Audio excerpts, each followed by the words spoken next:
He had everything a wolf could want: power, territory, a pack that trembled at his name. And then the moon bond gave him her, a blind orphan, no rank, no bloodline, no sight. The crowd laughed. He let them. He stepped forward, looked at a woman who couldn't even see his face, and said the two words that were supposed to end it. But here's what Damon Blackthorne didn't know. She already saw what was coming, every single thing. Stay with me until the end, because this story is going to wreck you. Hit that like, drop your city in the comments, and let's go. The bonfire had been burning since sundown. It stood at the center of Silverfang's gathering ground, a column of orange and black smoke that climbed until it disappeared into the mountain dark above the ridge. 50 torches ringed the outer circle. Another 20 lined the path from the Alpha's hall to the stone dais where the ceremony would happen. The light caught every face in the crowd: warriors with their arms folded, elders in their best pelts, young wolves pressed shoulder to shoulder along the rope lines, children sitting on older brothers' backs to see over the heads of adults. 300 wolves, minimum. Maybe more. Damon Blackthorne stood in the hall doorway and looked at all of them without expression. He was 31 years old and had held this territory since he was 24, the year he put his father in the ground and took the Alpha title the only way Silverfang had ever recognized, by earning it with his hands and his blood on the pack's contested western border. The scar that ran from his left jaw to the hinge of his ear was from that night. He had never covered it. It was the most honest thing about him. "They're ready," said Cole Marsh from behind his right shoulder. Cole was his beta, had been for 6 years. He was the kind of man who never raised his voice because he never needed to. Solid as river rock. The pack listened to Cole because Cole had earned that, same as Damon had earned everything else in this territory. "How many came in from the outer settlements?" Damon asked. "All of them. The Harrow Run people rode in before midday. Ridgeback sent their whole elder council." Cole paused. "They want to see who the moon bond picks. They want to see if I'm going to be saddled with somebody weak." "Same thing, from where they're standing." Damon said nothing. He stepped down off the hall's stone step and moved toward the firelight without looking back. The crowd parted ahead of him automatically, 300 wolves shifting like water moving around a stone. He walked the lane they opened without acknowledging it. That was how it worked. You didn't thank the water for moving. The dais was 4 feet of cut granite at the center of the ground, old enough that the edges had gone smooth from decades of weather. The binding stone sat on top of it, a flat piece of black quartz, waist-high on a wooden stand, about the size of a man's chest. It had been in the pack for longer than any elder could reliably trace. Once per generation, on the night the Alpha came of age for bonding, the stone would respond to the moon bond already written in the blood. It would show a name. Or so the tradition went. Damon had been skeptical of it his entire adult life. He stepped up onto the dais and faced the crowd. The firelight pushed his shadow long across the ground behind him.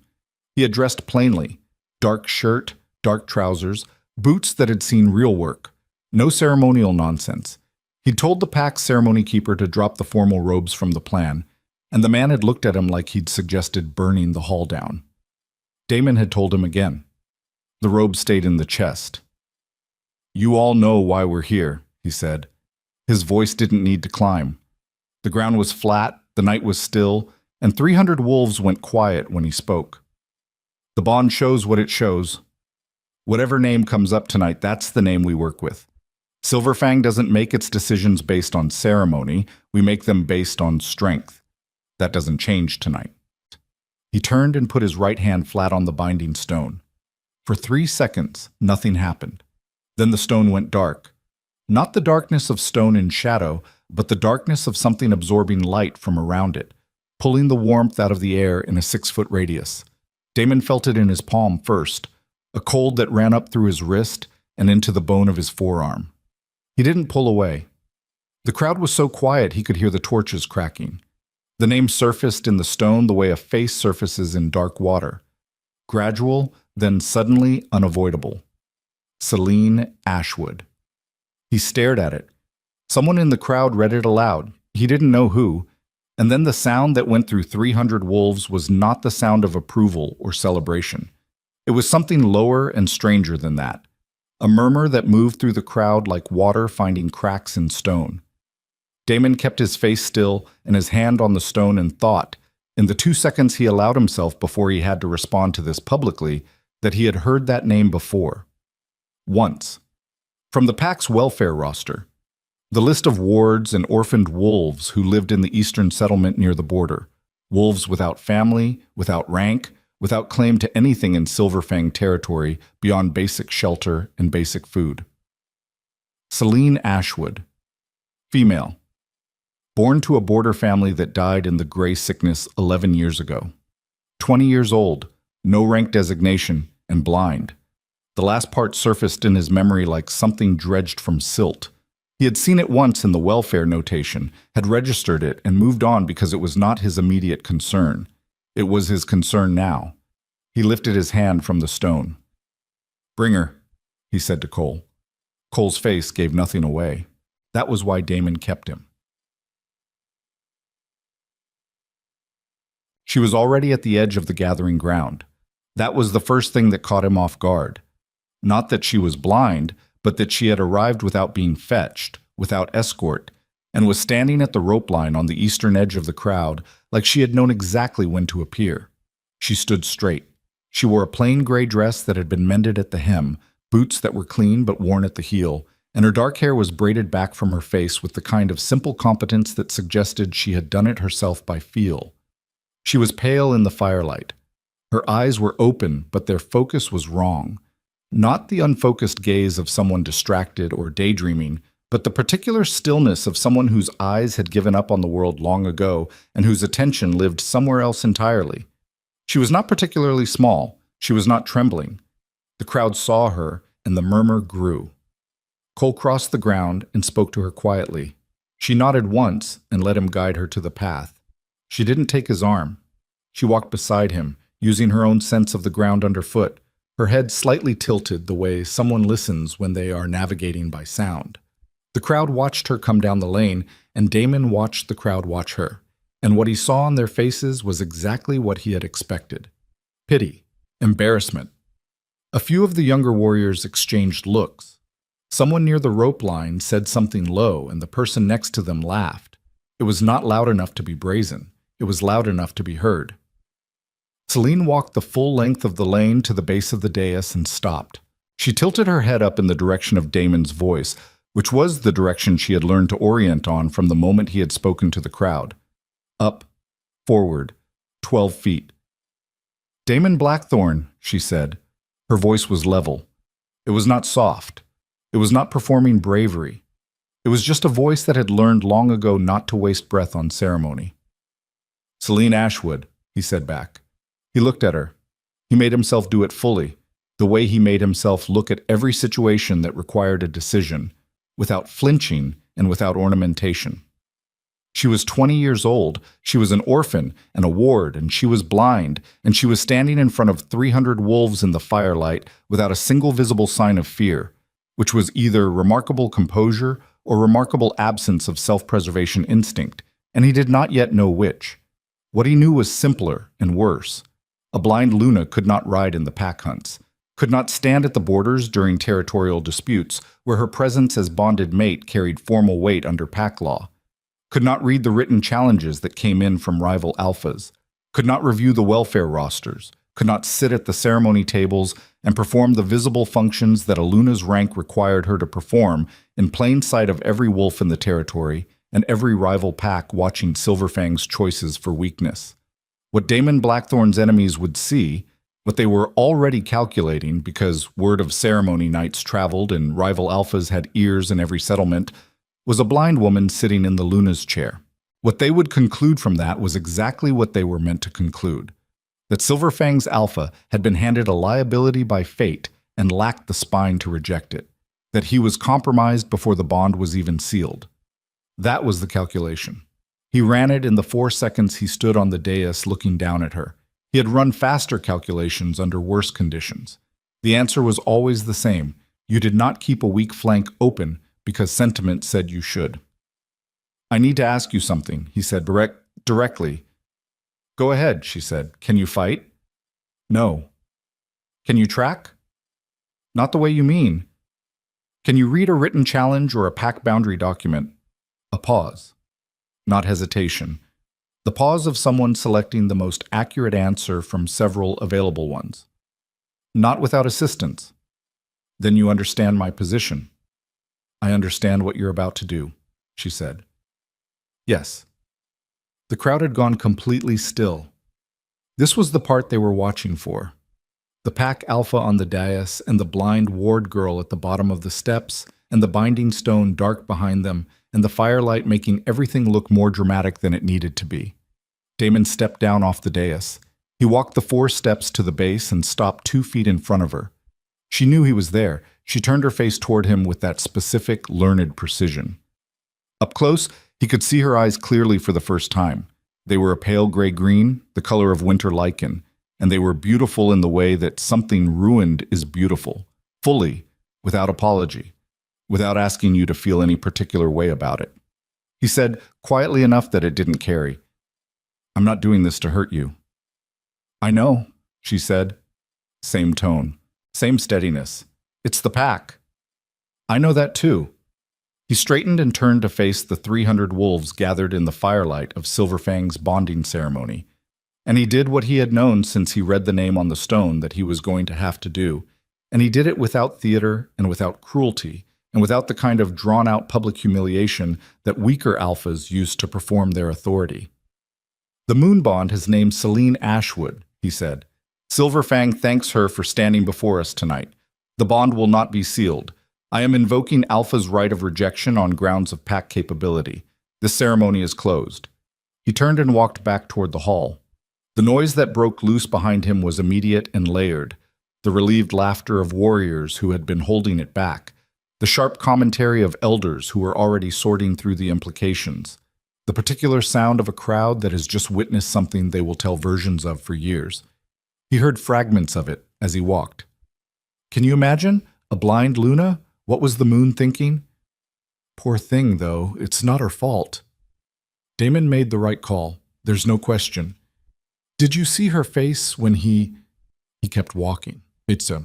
Celine stood at the base of the dais for exactly as long as it took her to determine that Damon Blackthorn's footsteps had crossed the threshold of the hall and the door had closed. She tracked the sound with the focused attention of someone who had spent 20 years learning to map the world by everything except sight. His footsteps were heavy, even-paced, unhurried. He hadn't run from what he'd done. She had to give him that. The crowd was still talking. She could feel the attention on her. The weight of 300 pairs of eyes on a blind woman standing in the middle of a pack's bonding ground after its alpha had just declined her in front of everyone who mattered in his territory. She recognized the quality of that attention. It was not malicious exactly. It was the attention that had followed her entire life. Everywhere she went in Silverfang's eastern settlement, everywhere she stood in line for welfare rations, everywhere she sat during the handful of pack gatherings she had been allowed to attend in her 20 years. Pity braided with relief that the pitiable thing was happening to someone else.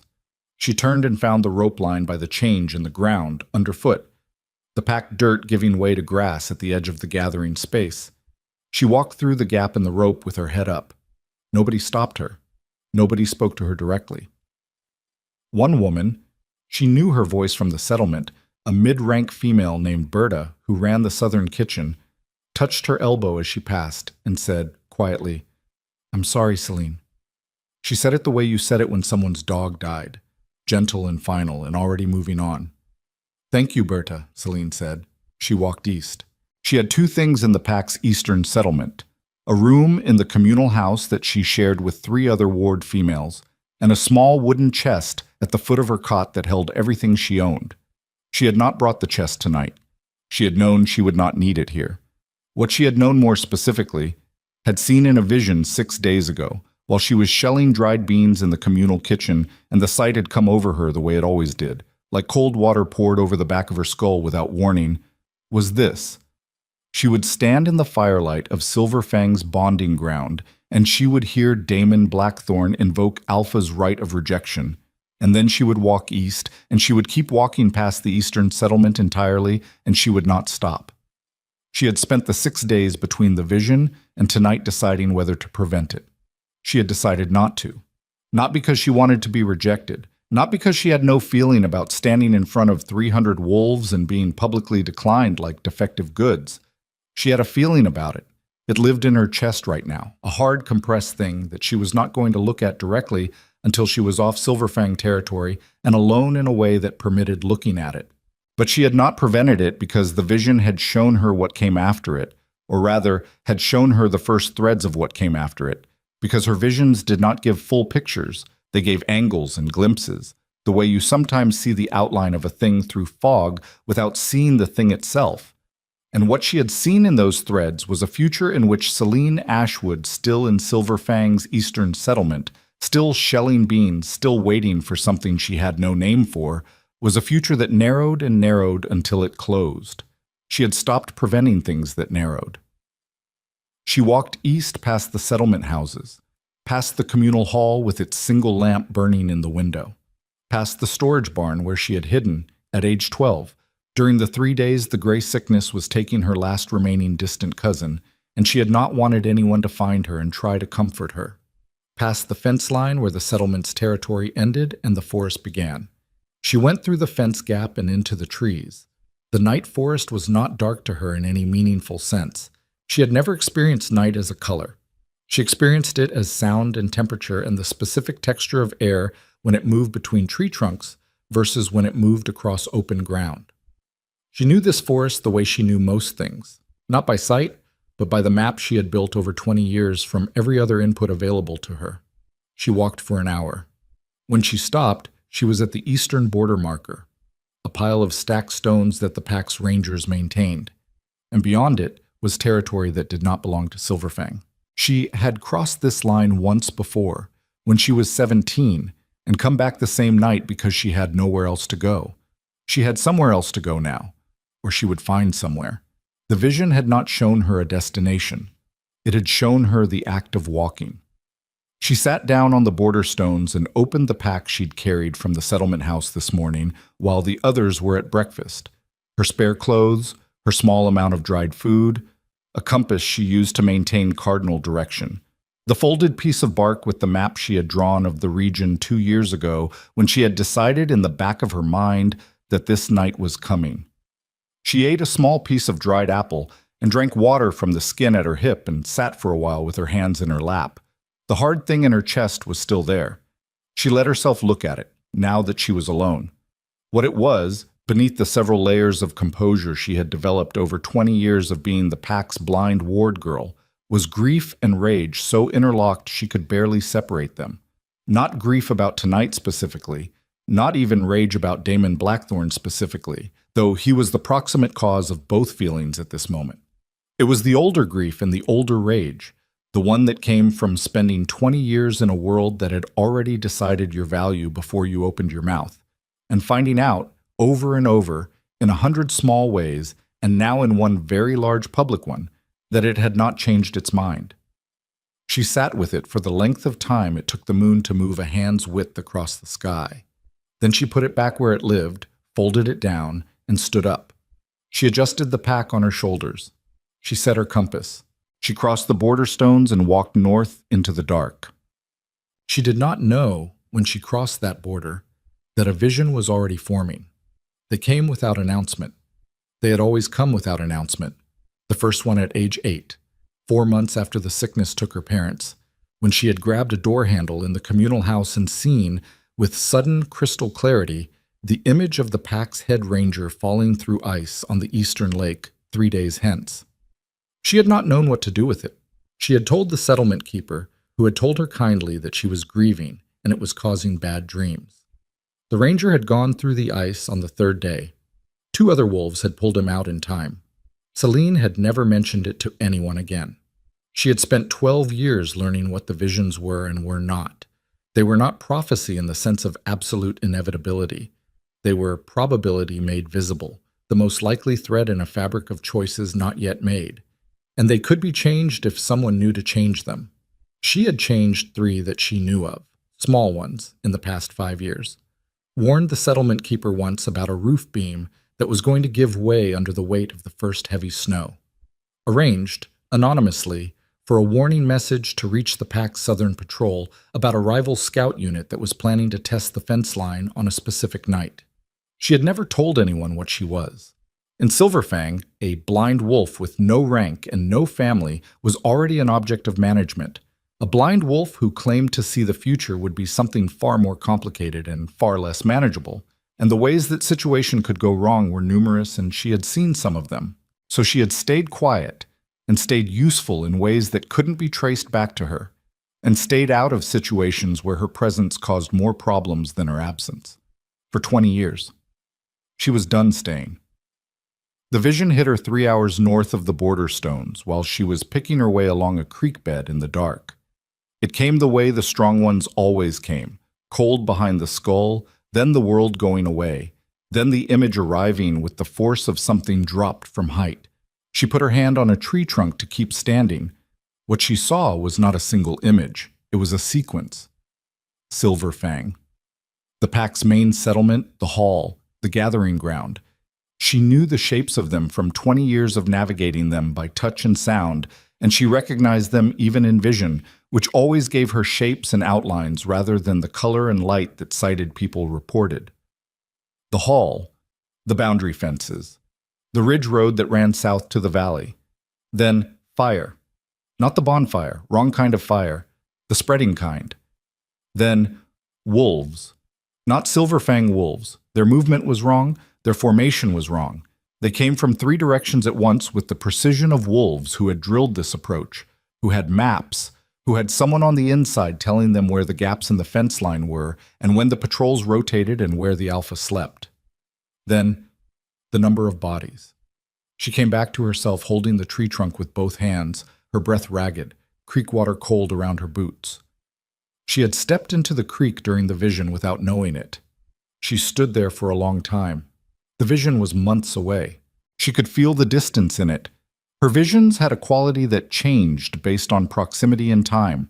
The way weather felt different depending on whether a storm was 3 days out or 3 hours. This was distant.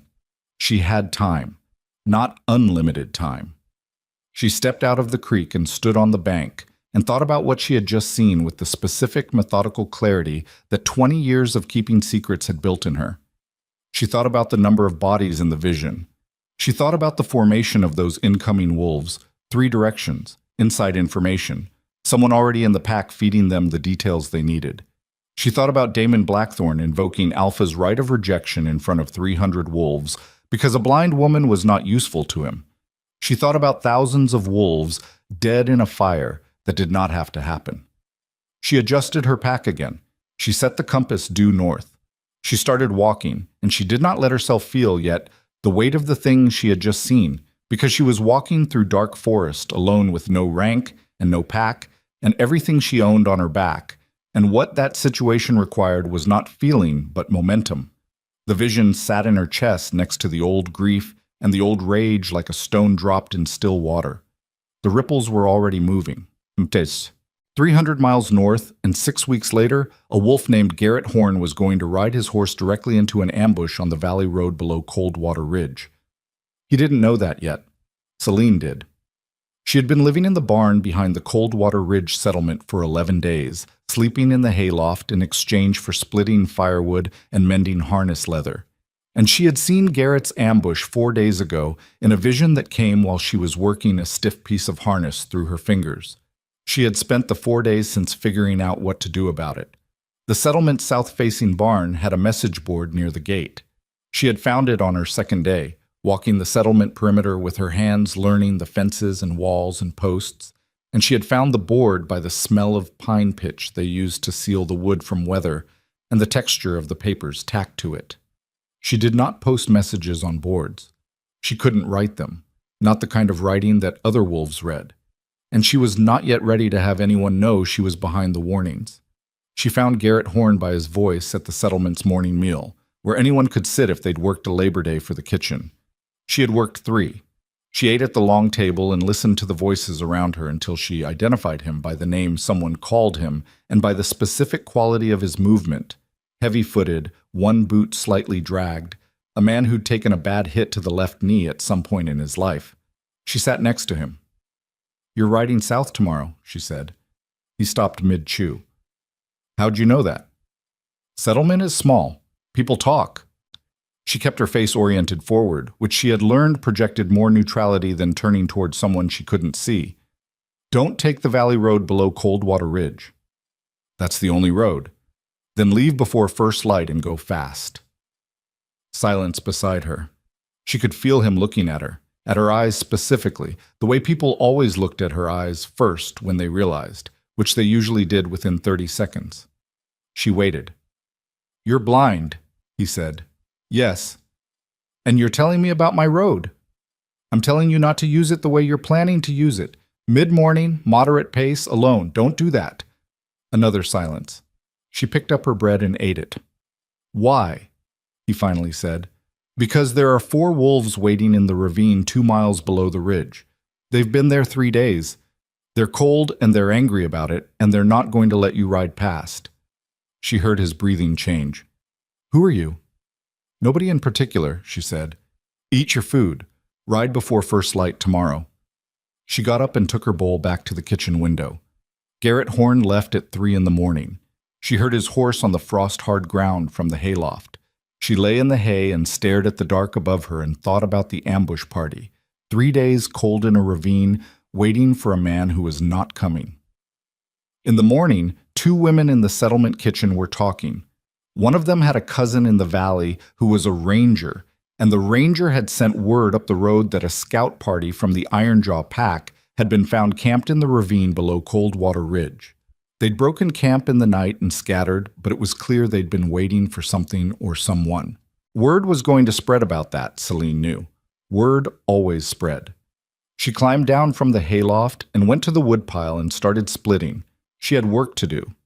And somewhere, 300 miles south, the threads of the vision she had seen on the creek bank were already drawing tighter. The fire, the formations, the inside information, the thousands of wolves who did not know yet that the most dangerous thing about the enemy coming for them was not the force of the attack.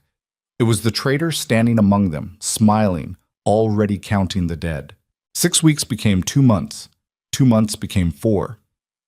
Celine did not count the days in the way people count days when they are waiting for something.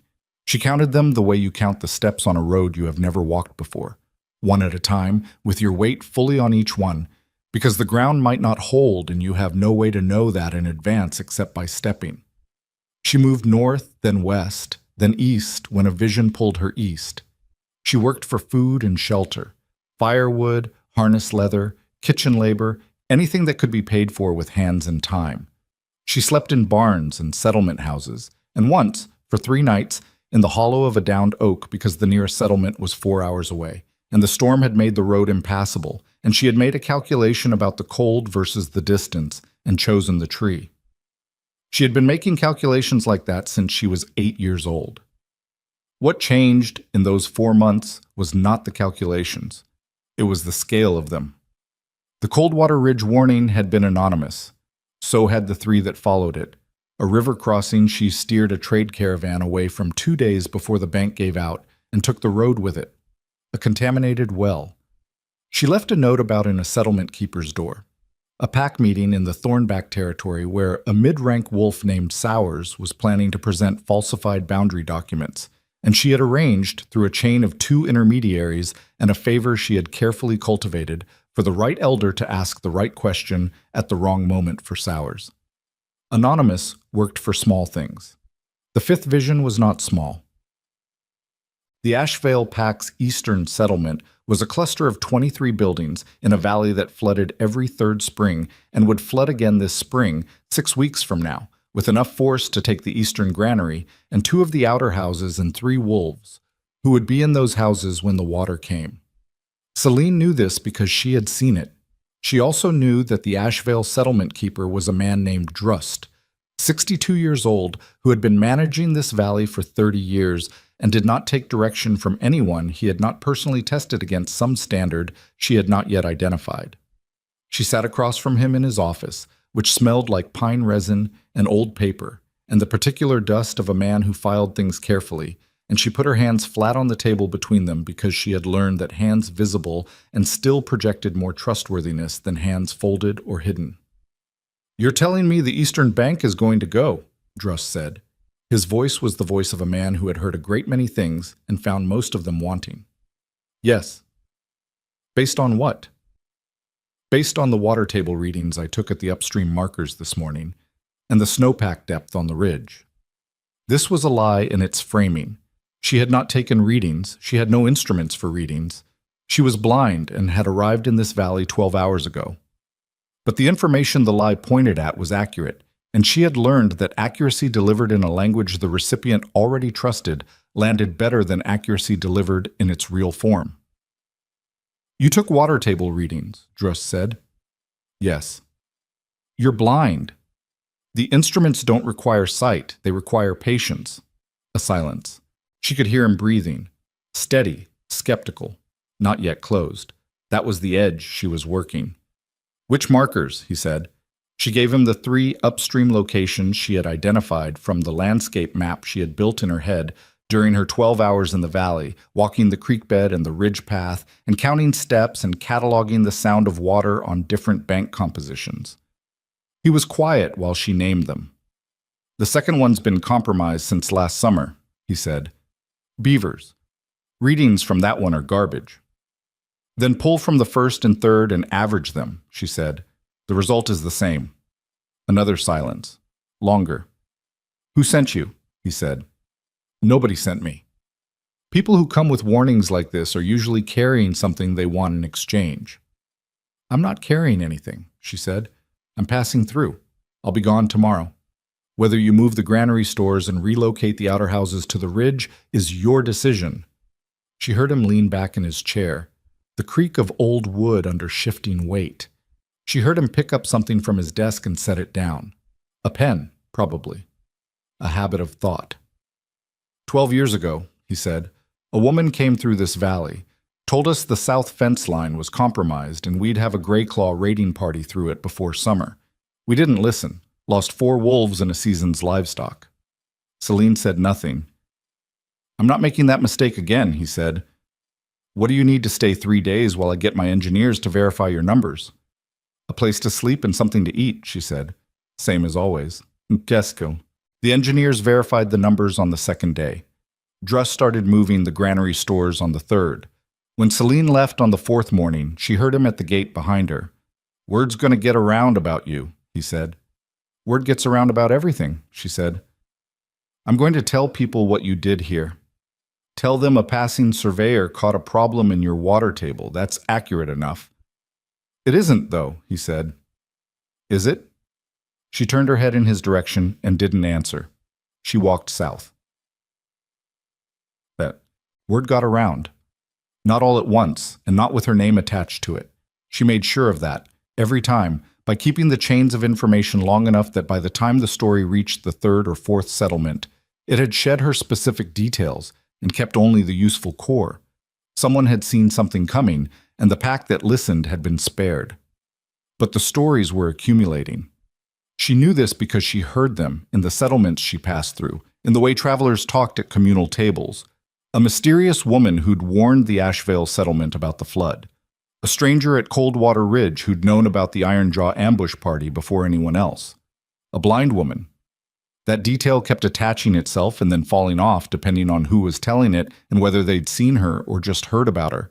She was not trying to build a reputation. She was trying to stay ahead of the visions, which were coming faster now, which was new. In the first months after the border stones, she'd had one every 2 to 3 weeks. Now she was having one every 4 or 5 days. She did not know if this was because she was more stressed or less stressed, or because something in the fabric of probability she read was growing more turbulent. She suspected the last one. She was 3 days' walk from Silver Fang territory when she had the vision that stopped her cold in the middle of a road. Beshat Samt. It came at noon, full daylight, no warning, the cold behind the skull, and then the world gone and the images arriving. Silver Fang, the main settlement. Damon Blackthorne standing in the hall's doorway and his face doing something she had never seen it do in 4 months of remembered images. Because she had not seen his face in 4 months, and so the image was strange to her, assembled from what she had catalogued in the 20 years she spent in his territory without ever being in the same room as him. His face was doing what fear looked like on a man who had spent his whole life learning not to show it. The hall behind him was dark.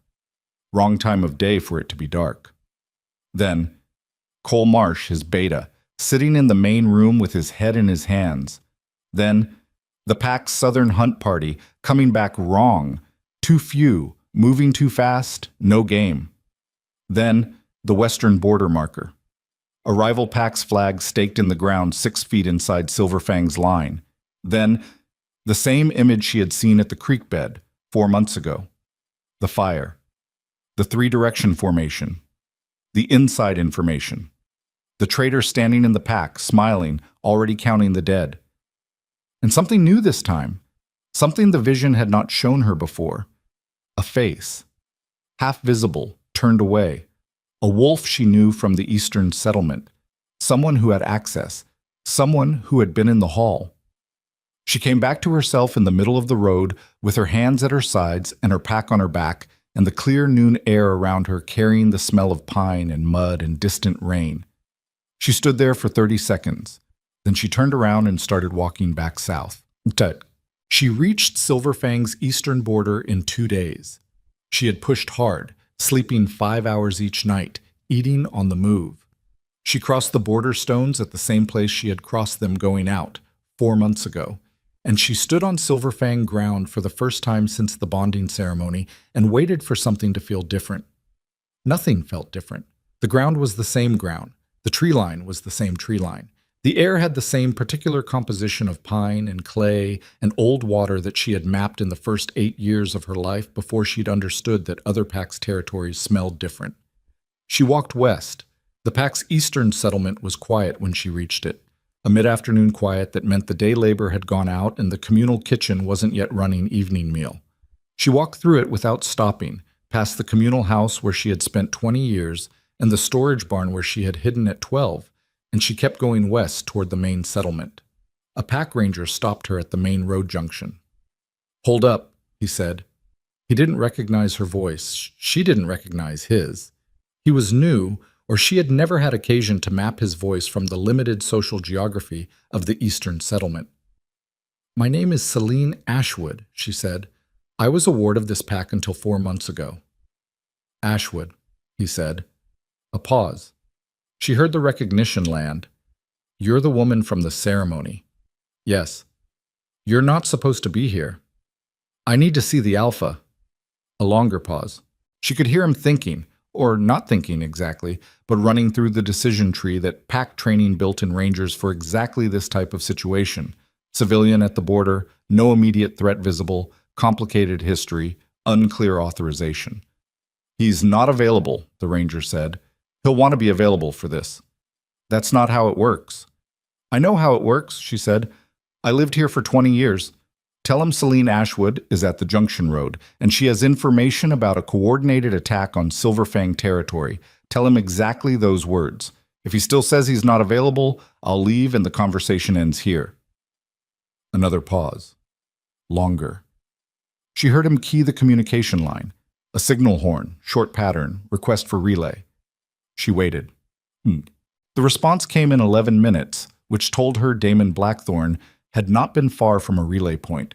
She tracked the time by counting her own heartbeats, a habit from the years when she had nothing to track by but her own body. The ranger relayed it without commentary. "He'll see you. I'm to bring you to the hall." She nodded. The main settlement had changed in 4 months.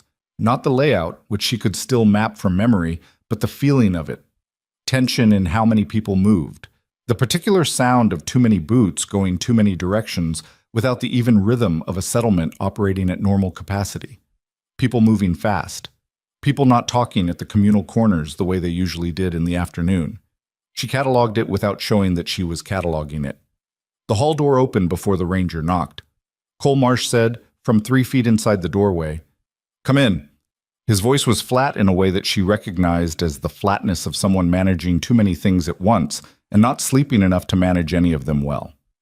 She went in. The hall was warm and smelled like wood smoke and the particular concentrated human scent of a space that had been occupied continuously without enough ventilation, which meant people had been living in this room or close to it for days. She heard Damon Blackthorne before she saw him, heard the specific weight and pattern of his movement from the far end of the room, coming toward her. He stopped 8 feet away. "You came back," he said. "Yes." "Why?" It was not a question with a gentle answer. She knew that. She stood where she was with her hands at her sides and her pack still on her back because she had not been invited to put it down. And she said, "Because you have a traitor inside this pack, and in approximately 4 to 6 months, that traitor is going to open a door for a coordinated 3-direction attack that will destroy Silverfang's main settlement.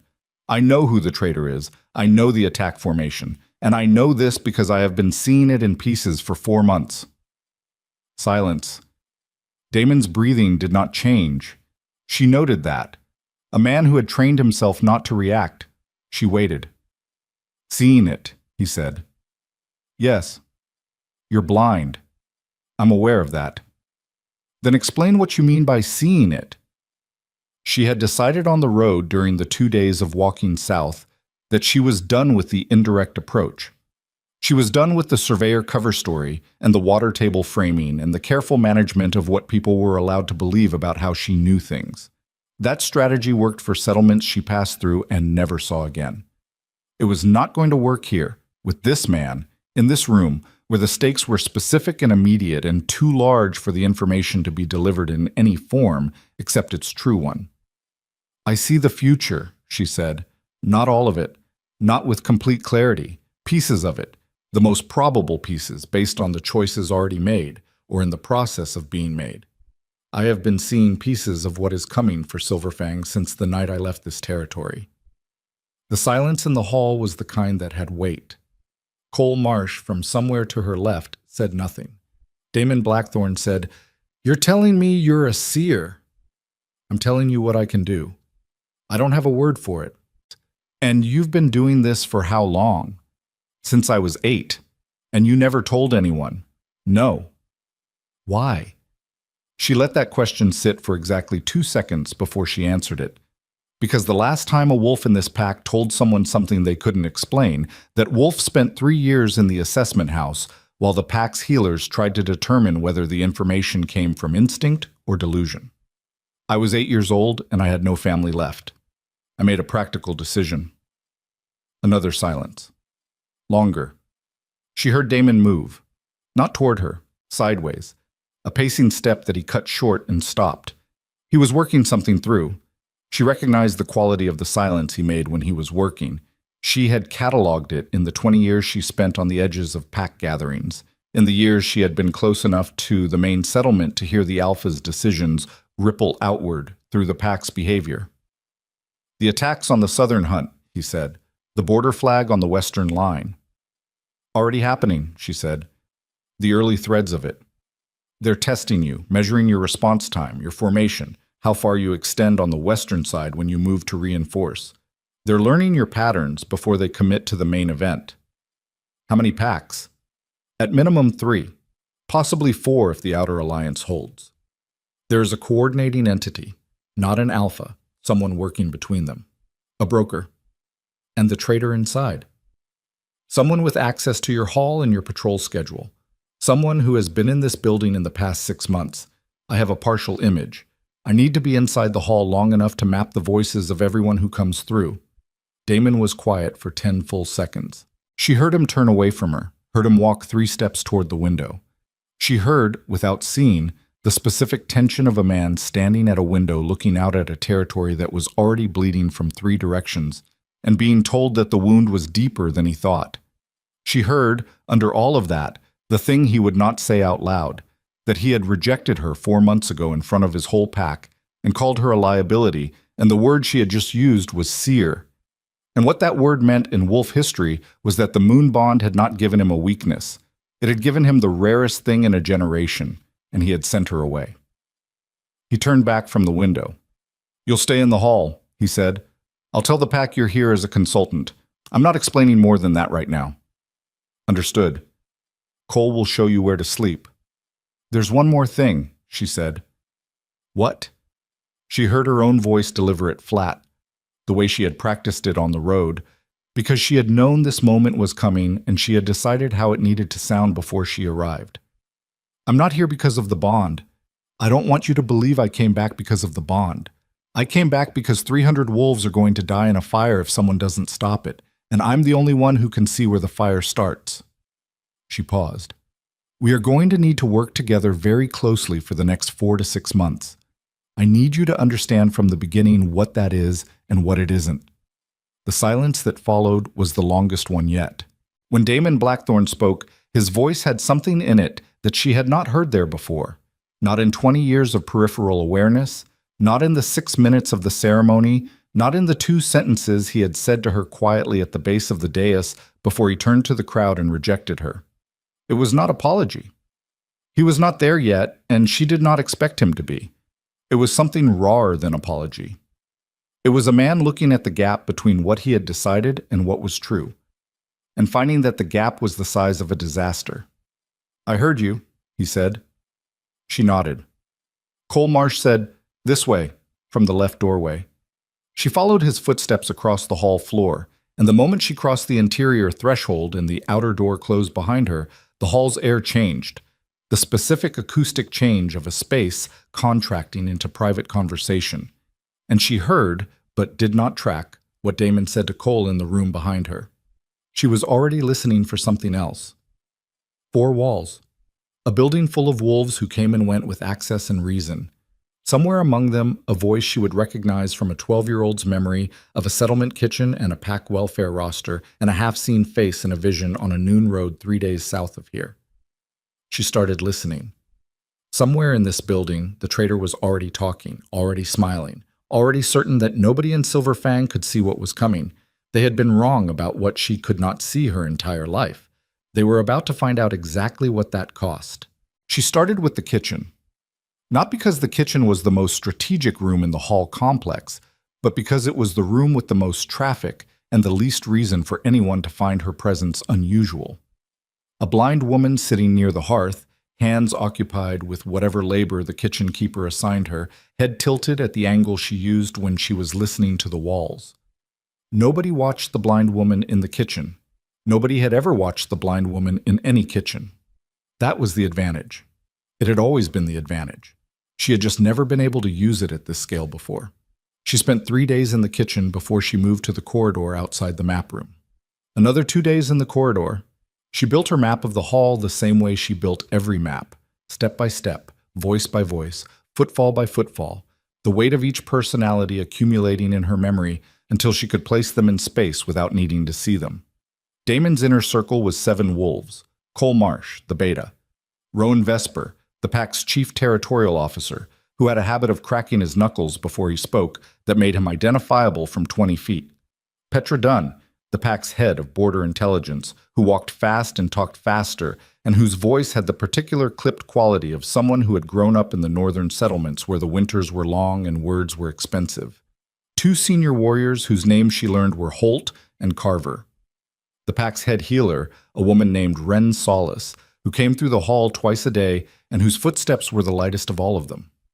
And Marcus Webb, the pack's territorial administrator, who managed the patrol schedules and the boundary records and the internal movement logs. It was Marcus Webb's voice she was listening for. The half-image from the vision had given her very little, a turned face, the particular set of a shoulder, the suggestion of height.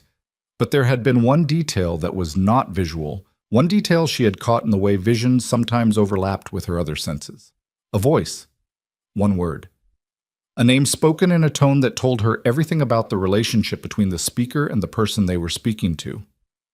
The word was Damon, and the tone was contempt so polished it had become invisible to anyone who hadn't spent 20 years learning to hear what lived under words. She heard Marcus Webb use that tone on the 4th day. He was in the corridor outside the map room, speaking to one of the junior administrative staff, and the junior staff member mentioned the Alpha's name in the context of a scheduling question. And Marcus Webb said, "What Damon wants is noted," in a voice that had the surface courtesy of a competent official, and underneath it, in the specific pressure on the word wants, the cold distance of a man who had decided long ago that the Alpha's wants were a category he managed, rather than a force he respected. She kept her hands moving on the leather she was stitching, and filed the sound in the part of her mind where she kept the things she was not yet ready to act on. She needed more than a tone. She needed something that would hold when she brought it to Damon Blackthorne, a man who was not going to act on the word of a blind woman against a 15-year trusted administrator based on one sentence spoken in a corridor. She went back to the kitchen and she waited. Yes. The confirmation came on the 9th day, and it came from a direction she hadn't anticipated. She had been moving through the hall's eastern storage corridor when she heard it. Two voices in the supply room, the door not fully closed, speaking in the low-level register that people used when they believed they were alone and the building's ambient noise was sufficient cover. One of the voices was Marcus Webb. The other she did not recognize from the hall's population. An outsider.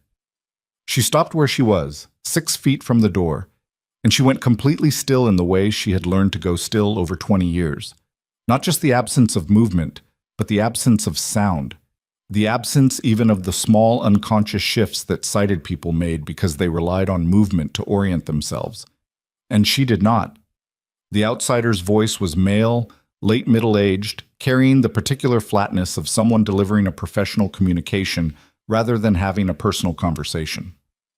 They want the patrol rotation for the northern quarter, the outsider said, and the secondary gate access schedule. They'll have it before the week is out, Marcus said. The timeline has moved. The outer packs are ready to commit by next month. They need the northern rotation before then. A pause. Next month is too soon, Marcus said. Blackthorne has someone running intelligence in the hall. He hasn't said who, but the security posture has shifted in the past 2 weeks. Something changed. Something changed. Celine stood in the corridor and listened to Marcus Webb describe her without knowing who she was, and she felt something in her chest that was not fear, but was adjacent to it. The specific feeling of standing on ground that had been solid for 8 days and suddenly discovering it had a seam running through it. He didn't know she was here, but he knew something was different, and that meant he was watching more carefully than she had accounted for. Then move faster, the outsider said. The patrol rotation, the gate schedule, 2 things. Get them out before the end of the week. If I move too fast, I get caught. If you don't move fast enough, there won't be anything left to get caught in. A pause. The people you're working with have given you 15 years of protection, Webb. 15 years of looking the other way when your administrative reports came in light. Don't mistake that patience for loyalty. They want the deliverables. Another pause. Longer. End of the week, Marcus said. Celine heard the supply room's inner door open and the outsider's footsteps move away through the back passage, which connected to the hall's external service entrance. She stood very still until the sound faded completely. Then she turned around and walked back toward the main corridor with her hands steady and her face doing what she needed it to do, which was nothing. She did not go to Damon immediately. She went to the kitchen, sat down at the work table, and thought for 4 minutes about the exact shape of what she had just heard, because the exact shape of it mattered, and she needed to deliver it without gaps. Marcus Webb.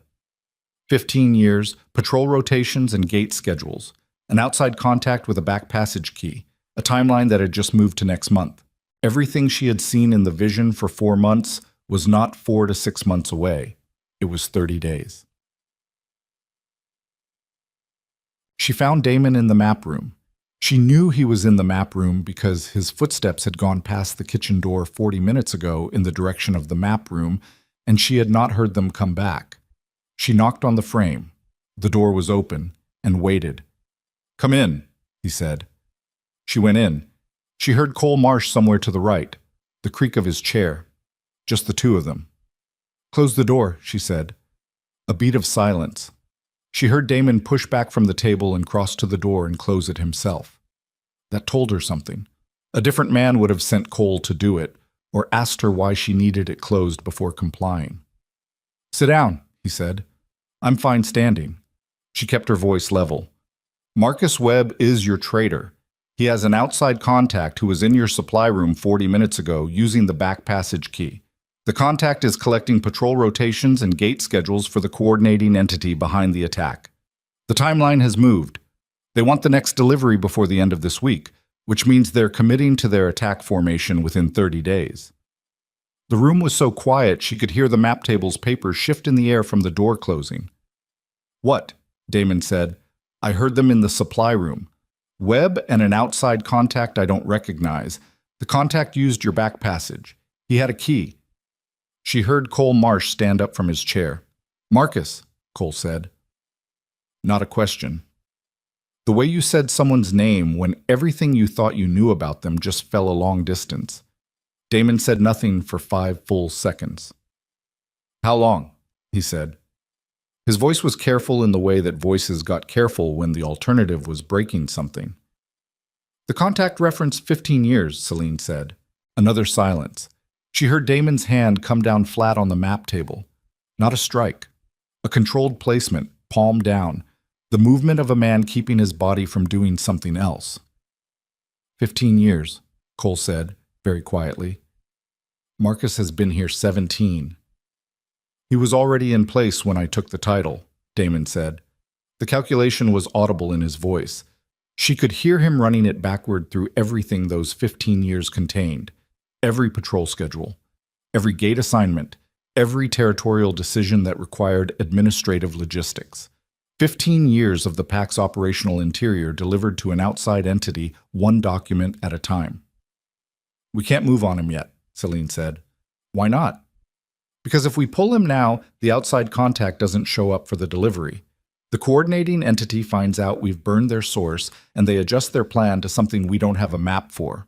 Right now, we know their attack formation. We know 3 directions. We know they need the northern patrol rotation to finalize the 4th approach vector. You want to feed them false information, Cole said. I want Webb to send them a northern patrol rotation that places your strongest force where their 4th vector is coming from. I want the information to look accurate enough that they commit to the plan they already have. And then I want to walk your warriors through it using what I know about the 3 directions they've already locked in. Damon lifted his hand from the table. She heard him turn. The shift of his weight, the particular sound of a large man in boots reorienting on a wooden floor. And Webb, he said, after the delivery, after they've committed, then you take him. He'll run. He won't run if he doesn't know you know.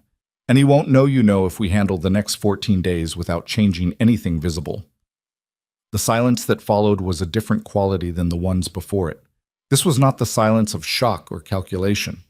This was the silence of a man looking at a shape he recognized and hating the fact that he recognized it. You want me to sit across from Marcus Webb for 2 weeks, Damon said, in this hall, knowing what he is. Yes. Every briefing, every meal, every time he hands me a report. Yes.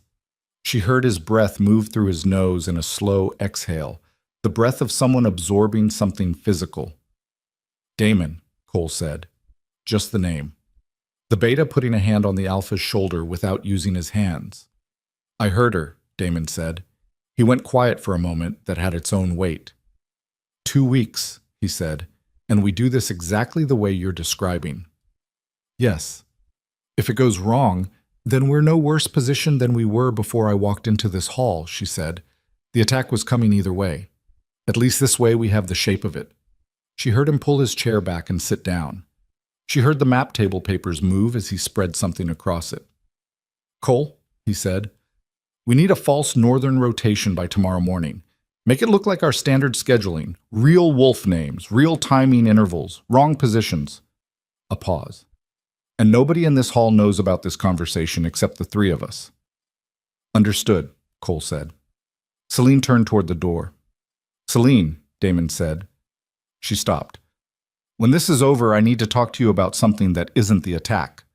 She did not ask him what. She already knew, in the general shape of it, the way she knew most things that were coming. Not because she had seen it specifically, but because she understood the logic of how situations resolved when 2 people were trapped in the same room by a disaster neither of them had chosen. When this is over, she said. She found the door handle and opened it and went back into the corridor. The 14 days were the longest of her life and the most focused. She moved through the hall on its normal rhythms, doing the tasks she had been assigned and nothing more, giving Marcus Webb no reason to look at her twice. She ate at the communal table. She worked in the kitchen. She slept in the room Cole had assigned her and lay awake in the dark and ran the vision through her mind in pieces, looking for the details she hadn't yet extracted. She found 3 more. The first, The attack's timing. Dawn. The specific gray quality of pre-dawn light in the vision told her the assault was timed for the transition between the night patrol and the morning patrol, the 12-minute window when coverage was thinnest. The second, the fire. It did not start from outside. It started inside the hall's eastern storage corridor, the same corridor where she had stood 6 feet from the supply room door and listened to Marcus Webb agree to his deadline. Someone inside would start it. Webb, or a second inside contact she hadn't identified yet. The third detail took her 3 more days to extract, and when she got it, she sat in the kitchen with a bowl of untouched food in front of her and understood that the plan she had given Damon was not going to be enough, because the false northern rotation was designed to pull the enemy's 4th vector into a prepared position. But if the fire started from inside the hall before the battle was fully engaged, it would split Damon's defensive formation, half his warriors peeling back to the hall before the outer engagement was resolved, the momentum breaking, the coordinated attack hitting the gap. They needed a second layer, something that kept the inner corridor sealed until the outer engagement was finished. She went to Damon that night. She knocked on the map room door. It was late, past the hour when the hall went quiet, and she knew he was still there because she had tracked his footsteps through the hall's last hour, and they had not gone past her door toward the sleeping quarters. "Come in," he said. She went in and closed the door. "I need to tell you something," she said, "and I need you to not respond to it the way your instincts are going to tell you to respond." A pause. "Go ahead." "There's a second inside contact, someone who will start a fire in the eastern storage corridor during the engagement to split your defensive line. I don't have the face yet. I have the location and the timing." She paused. "I need to be inside the hall during the battle." The silence was immediate and sharp. "No," he said. "I need to be in the eastern corridor specifically. I'm the only one who will hear the secondary contact before they move, because I'm the only one in this building who is not going to be watching the outer engagement and listening for the wrong thing. You're blind, and you want to stand in a corridor during an active attack. I want to seal the corridor before the fire starts. I need a warrior with me who will act on my direction without requiring me to explain myself in the middle of it. And I need you to trust that I know what I'm doing well enough to give me that." Damon Blackthorne stood up from the map table. She heard him cross the room toward her. He stopped 4 feet away. She could hear his breathing, not ragged, not the elevated breathing of anger, but the slow, deliberate breath of a man holding something very carefully. "If you're in that corridor and the outer line breaks early," he said, "I can't get to you." "I know." "You understand what I'm saying." "I understand exactly what you're saying," she said, "and I'm asking you to trust my read on this over your instinct to protect the asset. You're not an asset."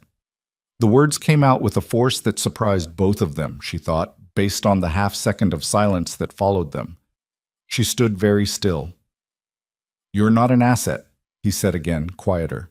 "That's not—" He stopped. She heard him pull a breath. "That's not what I mean when I say I can't get to you." The room did what rooms did when something true was said in them. It contracted slightly, the air pressure shifting, the ambient noise dropping to almost nothing.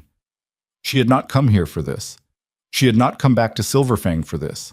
She had come back for 300 wolves in a vision of fire, and she needed to stay focused on those 300 wolves, and what she absolutely could not afford right now was to stand in a closed room at midnight with Damon Blackthorne and feel the ground shift under something that had nothing to do with the attack. "Give me the warrior and the corridor," she said. Her voice was level, steady, the voice of someone who had put a thing back in its box and closed the lid. He was quiet for a moment. "I'll give you Roan Vesper," he said. "He follows orders. He doesn't ask questions in the middle of operations." "That's what I need. And when the outer engagement is resolved, I'm coming to that corridor myself. You can tell me it's unnecessary and you'll be right, but I'm coming anyway." She turned toward the door. She had her hand on the handle when he said, "Celine." She stopped. "When this is over," he said. Same word she had used. Same weight. But his voice carried something she recognized now that she had spent 14 days in close quarters with him, mapping the specific acoustics of how he communicated.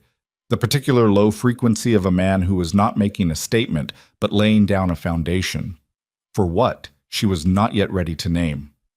"When it's over," she said, and opened the door and walked back to her room in the dark.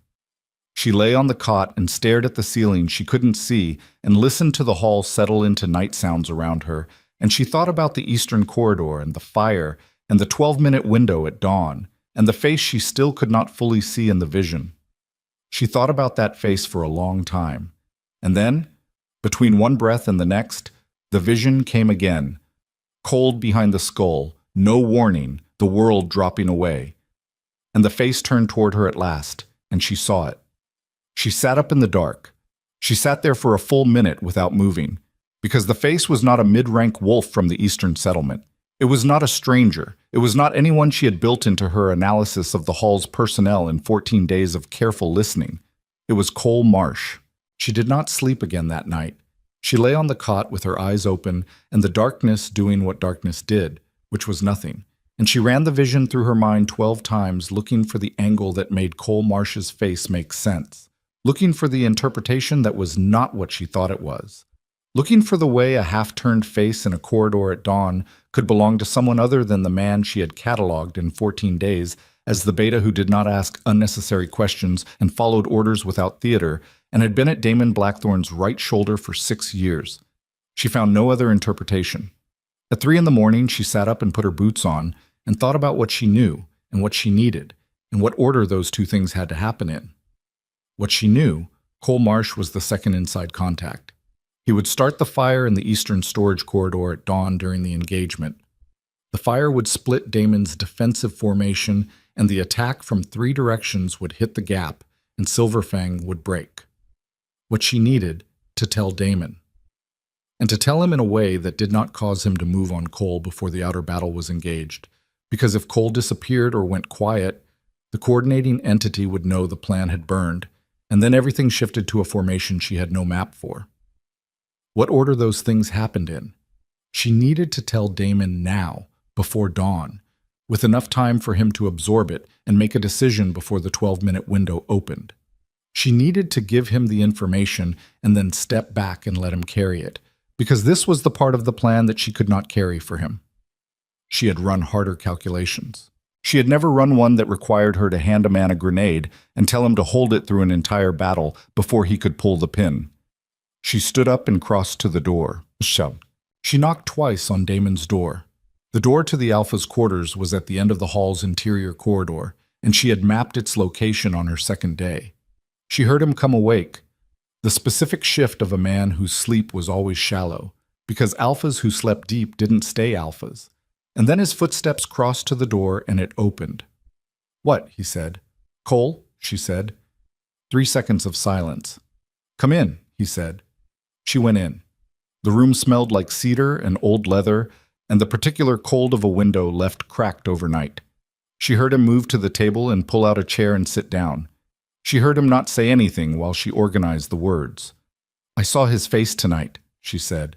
"In the corridor, at dawn. He starts the fire." The silence that followed was not the silence of disbelief. It was worse than that. It was the silence of a man who was searching for the disbelief and not finding it. "How long?" Damon said. His voice was completely flat. "I don't know. The vision doesn't show me history. It shows me the action." "How certain are you?" "As certain as I've been about anything I've told you in the past 2 weeks." He was quiet for a long time. She did not try to fill it.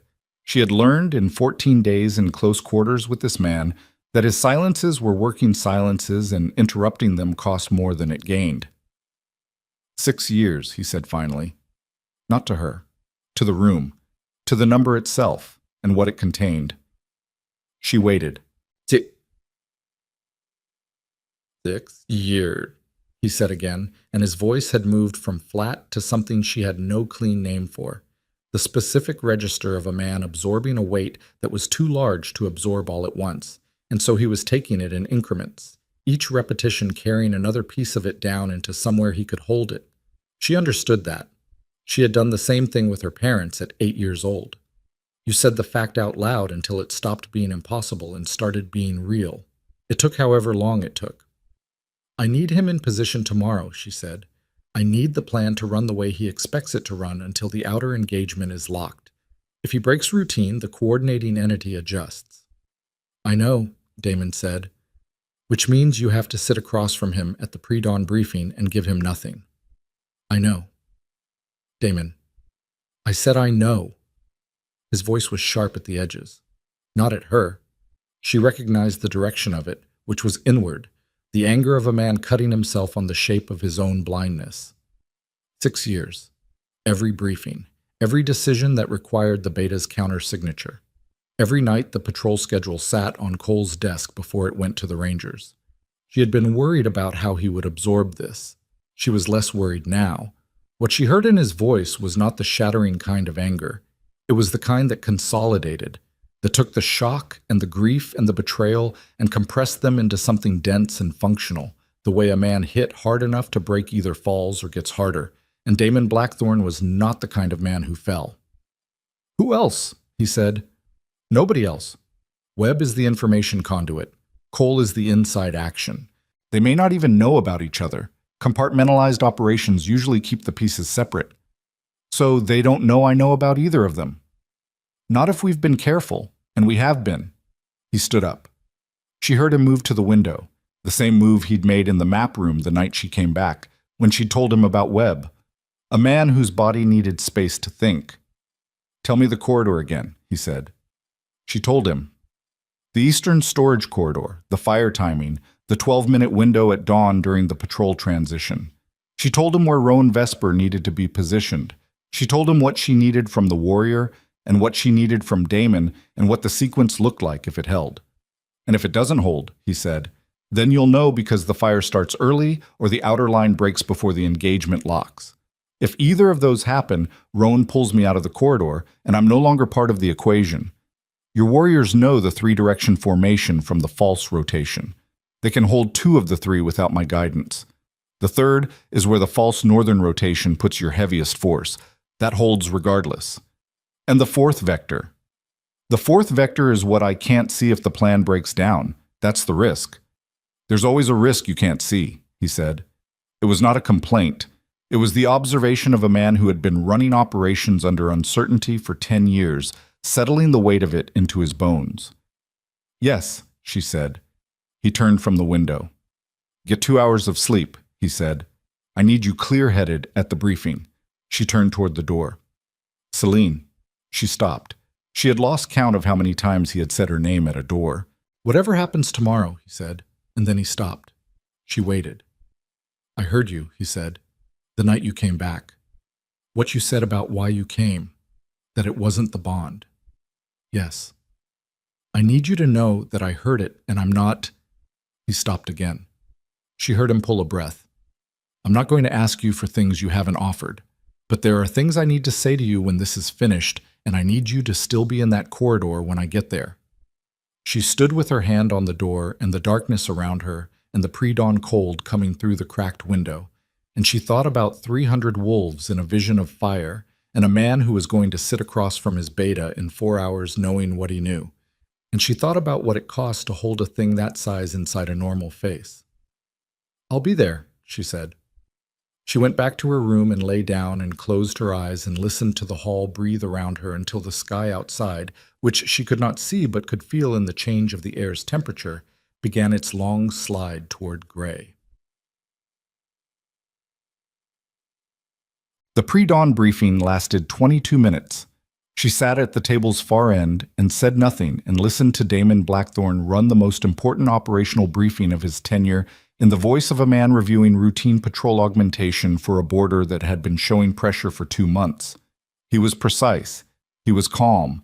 He gave Cole Marsh 3 specific assignments, all of them consistent with Cole's normal role, all of them positioned in ways that kept Cole in the hall's interior rather than at the outer defense line. Cole asked 2 questions. Both were operational. His voice was level and professional and carried the familiar undertone of a competent beta doing his job. And if Damon heard the specific quality of that professionalism differently now, if the weight of it had changed shape in the dark hours between midnight and dawn, his face gave nothing. Celine heard nothing in Cole's voice that she hadn't heard in 14 days of mapping him. That was the most frightening thing about it. She had been mapping him for 2 weeks, and she had heard nothing wrong. The vision had given her his face and the corridor, and she believed the vision, but the absence of the signal in his voice over 14 days told her that Cole Marsh was extraordinarily good at what he did. That was the most dangerous kind of inside contact, not the nervous one, not the greedy one, but the one who had decided, somewhere in the past 6 years, that the thing he was doing was simply a different kind of loyalty than the kind Damon thought he had. The briefing ended. The wolves dispersed to their positions. She found Rowan Vesper at the eastern corridor entrance at the prearranged time, 40 minutes before dawn, and positioned him at the corridor's southern junction where he could move in 3 directions and where the storage room door was at his 4 o'clock. "You stay at this junction," she said quietly. "You move when I tell you to move and not before. If I say close the storage room door, you close it and you put your back against it. If I say pull, you pull me out of the corridor and you don't stop moving until we're in the main hall. You don't ask me why." "Understood," Rowan said. He had the voice of a man who had been in enough operational situations to know that the person with the intelligence directed the action, regardless of what the action looked like from outside. She positioned herself 6 feet north of him, her back to the wall, and she waited. The outer engagement started at dawn like a wound opening. She heard it from the corridor, not the individual sounds of it, which the distance swallowed, but the composite sound, the low-frequency vibration of large bodies in coordinated movement and impact that came through the hall's stone foundation and into her feet and up her spine. She heard the wolves in the hall's interior shift in response to it, the change in breath patterns, the movement of feet toward windows, the specific acoustic signature of a building's population contracting toward its defensive positions. She kept her back to the wall and her attention on the corridor. The eastern storage corridor was 40 feet long. 12 feet in from where she stood, the supply room door was on the right. Another 8 feet past that, the service entrance connected to the corridor's end. The service entrance had a lock that could be opened from inside without a key. She counted her heartbeats. The outer engagement sound grew. Held. She could feel in the vibration through the foundation that the 3-direction formation was engaging at the outer perimeter. The pressure even from all 3 points.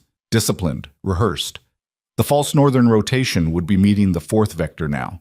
She had constructed it so that Silver Fang's heaviest force was arrayed at the exact position the 4th approach vector expected to find the thinnest coverage. The element of surprise ran both directions. At 43 beats past dawn, she heard the service entrance, not a forced entry, a key. One smooth mechanism, the specific clean click of hardware that had been used many times. The door opened and someone stepped into the corridor's far end. She went absolutely still. The footsteps moved toward her. She had 17 feet to the supply room door.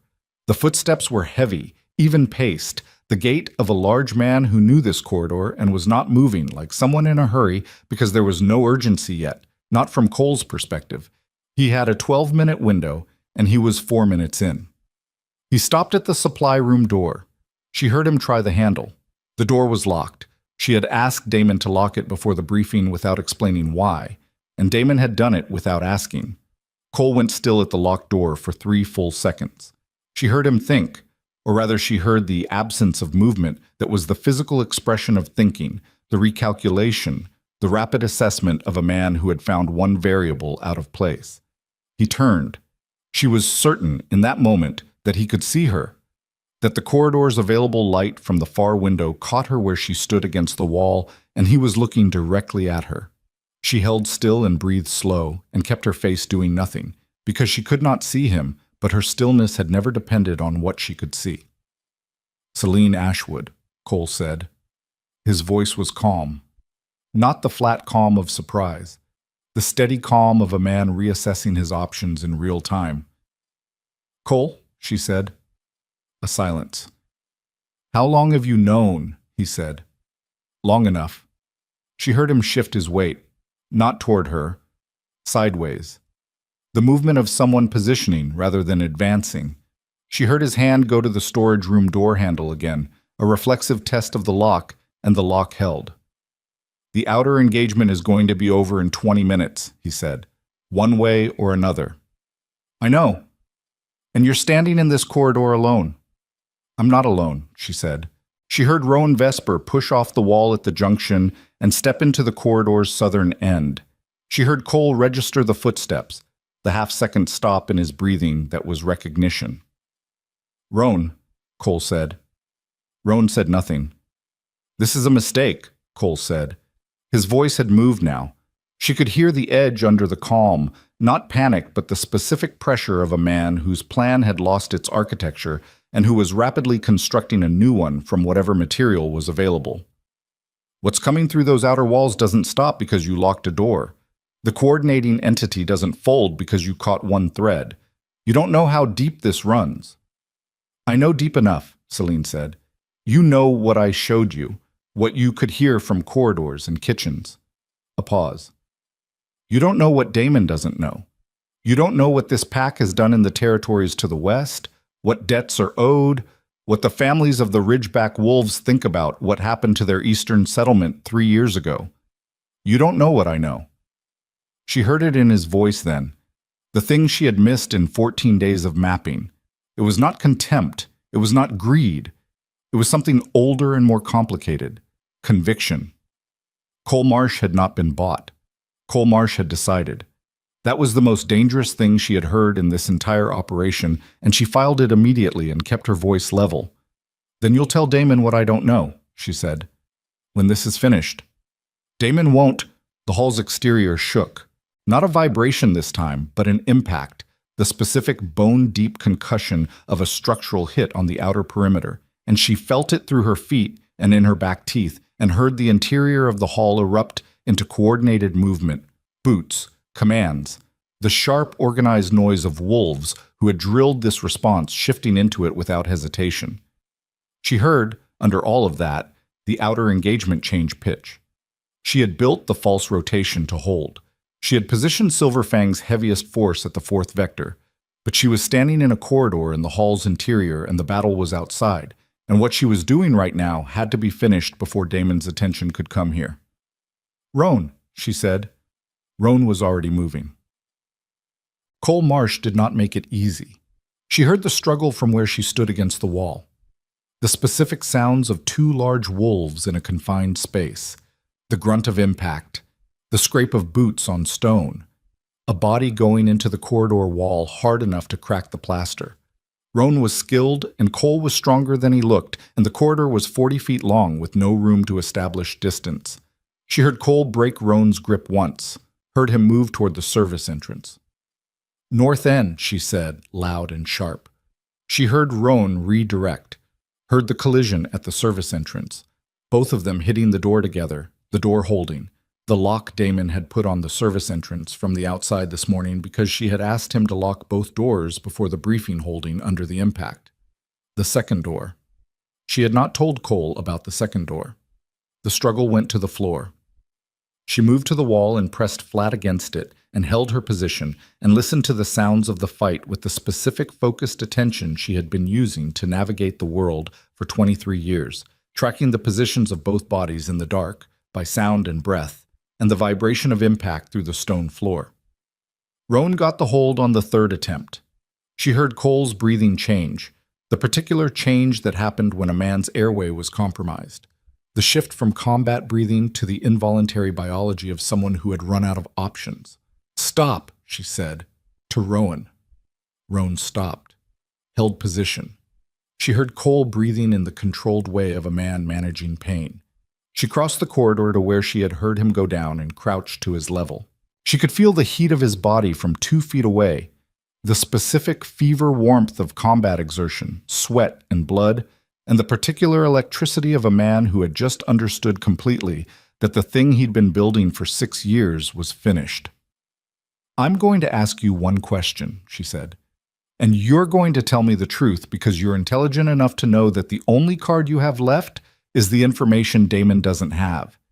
You said yourself, I don't know how deep this runs." He was quiet for 3 seconds. "Ask," he said, "is there a fourth inside contact in this hall?" The silence that followed was 2 seconds longer than it needed to be if the answer was no. "Yes," Cole said. She stood up. "Roan, hold him here until Damon comes. She turned and walked back north through the corridor to the junction and into the hall's main interior, where wolves were moving at combat pace and the air smelled like sweat and adrenaline and the specific tension of a building that was not yet broken but was being tested at every seam. She found the wall and put her back to it and listened to the entire building. Fourth contact. Somewhere in this hall, right now, in the middle of the engagement, there was a fourth wolf who had a job to do and who did not know yet that the primary corridor plan had failed. She closed her eyes, which changed nothing about her vision and nothing about her hearing, but was the thing her body did when it needed to concentrate everything on the sound. She listened, and above the noise of the battle and the boots and the commands being relayed through the hall's interior, she heard it. A sound that was wrong by 1 degree, a sound that did not fit the pattern of coordinated defensive movement. A sound that was the specific careful quiet of someone moving away from the action rather than toward it. Moving toward the Alpha's map room, where the pack's full defensive formation was drawn on a table. She pushed off the wall and moved. She had 40 feet of corridor and no idea how far ahead the fourth contact was, and no weapon and no sight, and she had exactly the assets she had always had. The map in her head, the sound in her ears, and 23 years of learning to move through the world without flinching at what she could not see. She ran. Behind her, through the hall's stone walls, the battle for Silverfang's survival was hitting its crisis point, the outer perimeter holding at 3 vectors, the 4th vector broken by the false rotation's trap, the formation beginning to tip toward Silverfang but not yet resolved, not yet certain, still in that terrible middle space where everything could still go either way. Ahead of her, a 4th contact was 12 seconds from the map room door, and Damon Blackthorne was somewhere on the outer perimeter where she had told him she would be in the corridor when he got there, where she had said, "I'll be there with the specific weight of a woman who did not say things she did not intend to hold." She was not in the corridor. She was running through the main hall of a building under attack with nothing but sound and memory and the absolute refusal to let this thing break on a thread she could have caught if she had listened harder. She hit the map room door with both hands flat and shoved it open. The 4th contact was at the table. The formation documents were in his hands. He turned at the sound of the door, and she heard his breath change. The shock of being caught, the half-second freeze that all caught people made before they decided what to do next. She recognized his voice from the sound of that breath. It was Holt, one of the 2 senior warriors, 6 years in the inner circle, 2 years before that on the eastern perimeter. "Put the documents down," she said. He did not put the documents down. She heard him move toward the window. She threw herself across the distance between them by sound and memory and the specific recklessness of someone who had already calculated that if he got those documents out the window to a contact on the outer wall, everything she had built in the last 2 weeks collapsed into ash. She hit him low and hard, and they went into the map table together, the table edge catching her across the ribs with an impact that took her breath and sent the documents scattering across the floor. She heard Holt recover faster than she did. She heard him crouch for the papers. She heard from the hall corridor outside boots she recognized, heavy, even-paced, unhurried even now. The door hit the wall. "Holt," Damon Blackthorne said. One word, in the voice of a man who had been running at combat pace for 2 hours, and had come through his hall's main corridor and found his map room door open and was now standing in the doorway looking at a scene that told him everything in less than 3 seconds. The silence that followed was the most complete silence Celine had ever heard. She was on her feet with her back against the map table's edge and her ribs screaming and her breath ragged, and she heard Damon cross the room in 4 steps, and she heard the specific sound of a man taking hold of another man by the front of his collar and lifting, and she heard Holt's boots leave the floor. "The outer line held," Damon said. His voice was completely level. That was the most frightening thing about it. "Your formation is broken. Webb is in custody. Cole is in the eastern corridor, and you are holding my formation documents in my map room." A pause. "Tell me one thing that argues against what I'm about to decide." Holt said nothing. She heard Damon's breathing, controlled even. The breathing of a man who had crossed some threshold in the past 60 seconds, from which there was no returning to the person he had been before. The person who had trusted the 7 wolves around him the way you trusted the structure of a building you'd lived in for years. She thought about what it did to a man, that crossing. The specific weight of standing in a room with 2 betrayals in the eastern corridor, and a third in your hands, and your pack's formation documents scattered on the floor, and knowing that the count was not finished yet, that there might be more threads she hadn't heard yet, more doors opened from inside. She thought about what it required of a person to be that man and still make the right decision. "Damon," she said. He turned. She heard his attention move toward her. "The outer line," she said. "Is it resolved?" A beat. "Not yet," he said. "Close." "Then you need to go back to it. Holt stays here. Roan can hold 2 men. Roan's got Cole. Then get me someone from the main hall to hold Holt and go back to the line." She kept her voice even. "The line comes first. Everything else waits." 3 seconds of silence. "You're bleeding," he said. She had not known that.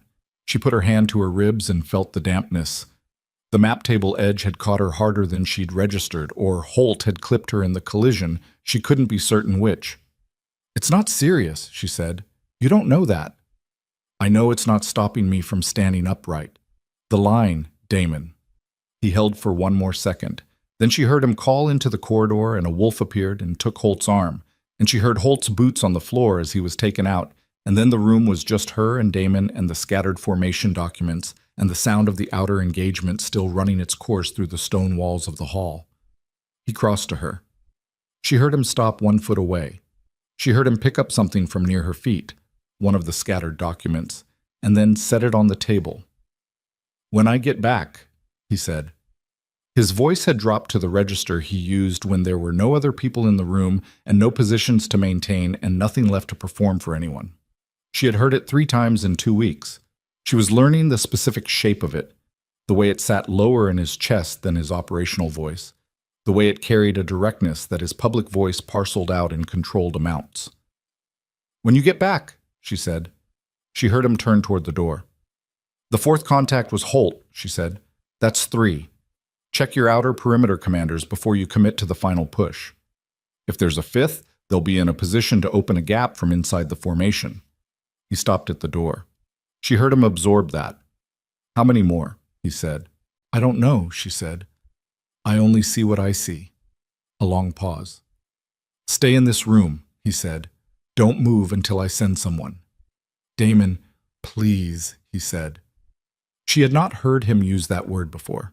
In 10 days in his hall and 20 years on the edges of his territory, she had not once heard Damon Blackthorne say, "please" to anyone. She stopped arguing. She heard him go. She stood in the map room with her back against the table and her hand over her ribs and the scattered documents at her feet and the sound of the battle coming through the walls. And she held her breath and listened for what was still coming, because it was not over, because it was never over until it was over. And she had learned at 8 years old that the moment you believed the worst had passed was the moment you stopped listening for what came next. She listened. Outside, somewhere in the outer formation, Damon Blackthorne was running toward the final push, with 3 traitors in custody behind him, and 1 unknown still breathing in the line ahead of him, and the entire battle balanced on the question of whether she had heard everything or whether the thing she couldn't hear was the thing that mattered most. Her ribs ached. She pressed her hand flat against the table and waited. The 5th contact was the outer perimeter's eastern flank commander. Damon found him in the 12 minutes between when he left the map room and when the final push broke the coordinated attacks formation at all 3 vectors simultaneously. The flank commander's name was Briggs, 8 years in Silverfang's service, and he had been in the process of creating a gap in the eastern flank coverage when Damon came through the formation from behind and read the gap before it opened fully and understood what he was looking at. Briggs did not get to explain himself. The gap closed. The eastern vector broke against the wall of wolves that should not have been there. According to every piece of information the coordinating entity had been fed over 15 years of careful accumulation. The northern vector had already broken on the false rotations trap. The western and southern vectors, deprived of the coordination signal they were waiting for from inside the hall, held their positions 30 seconds too long, and Silverfang's reserve force came through the ridge road and hit them from behind. It was over in 4 minutes after that. Not cleanly. Nothing that size ended cleanly. There were wolves down on both sides, injuries that would take weeks to heal, sections of the outer fence line that would need to be rebuilt before the first frost. The hall's eastern storage corridor had a scorch mark on the floor where Cole Marsh had gotten a fire starter out of his coat before Roan's hold had stopped him. Not enough to start the fire, enough to show what the plan had been. The coordinating entity's broker, the outside contact from the supply room, was found 2 miles north of Silverfang's border, his horse blown out and his bags full of formation documents that turned out to be the false rotation Damon had fed through Marcus Webb's delivery. He had ridden hard for nothing. He was brought back in chains by the time the sun reached midday. Damon walked through all of it. He walked through the perimeter check and the casualty count and the fence line assessment and the prisoner processing with the same even pace he always brought to the aftermath of operations. The pace of a man who understood that what came after a battle was not rest, but the harder work of determining exactly what had broken and why and what it would cost to repair it. He had learned that at 24, the year he took the title. He had not unlearned it since. What was different this time was what he carried through all of it. It was not the betrayal itself. He had been betrayed before. Not at this scale, not by people this close, but the shape of betrayal was familiar enough that he knew how it sat in a man's chest, and he knew that the sitting was not the dangerous part. The dangerous part was what you built on top of it. Some men built walls. Some men built tests. Some men spent the rest of their authority trying to prevent the thing that had already happened to them, spending their energy on a past wound instead of a present territory. And those men slowly turned their packs into fortresses and their relationships into audits and wondered, eventually, why nothing felt like enough. He had watched his father do exactly that in the years after the western border dispute of Damon's childhood, and he had watched what it made of the man and the pack both. He was not going to do that. He made the decision in the middle of the casualty count, standing over a wolf with a broken arm who was swearing colorfully at the healer trying to set it. And the decision had the specific quality of decisions that are made not from deliberation, but from recognition. The recognition that you have arrived, without planning to, at the exact place where you have to choose what kind of person you are going to be from here forward. He finished the perimeter walk and went back inside. Quote, Rensalis had found Selene in the map room and moved her to the healer's anteroom while Damon was on the perimeter. The rib damage was not broken. 2 badly bruised, one with a hairline crack that Ren said would ache for 3 weeks and heal in 6. The cut from the map table edge had needed 4 stitches. Damon came into the anteroom, and Ren looked at him and said nothing and gathered her instruments and left. Selene was sitting on the edge of the examination bench with her hands in her lap. She had a clean bandage at her left side, and her hair had come loose from its braid. She was pale with the specific pallor of someone who had been running on adrenaline for 8 hours and had now stopped. He pulled a chair to the bench and sat down. For a moment, neither of them said anything. Outer line, she said. Held all 4 vectors. The broker is in custody. Webb and Holt and Briggs are with Cole in the lower holding room. Briggs, she said, Eastern Flank Commander. You were right about the 5th contact. I didn't know about Briggs. I said check the perimeter commanders. I didn't know which one. You knew enough, he said. She turned her face toward him in the way she did when she was orienting on his voice, that particular tilt, the learned precision of it. He had stopped finding it strange around the 5th day. Now it was just the way she looked at him, and he had come to understand that it contained more attention than most people managed with 2 working eyes. How bad are the casualties, she said. 7 injuries, none fatal. The false rotation kept the 4th vector from committing at full force. They held back 30% waiting for the inside signal from Cole that never came.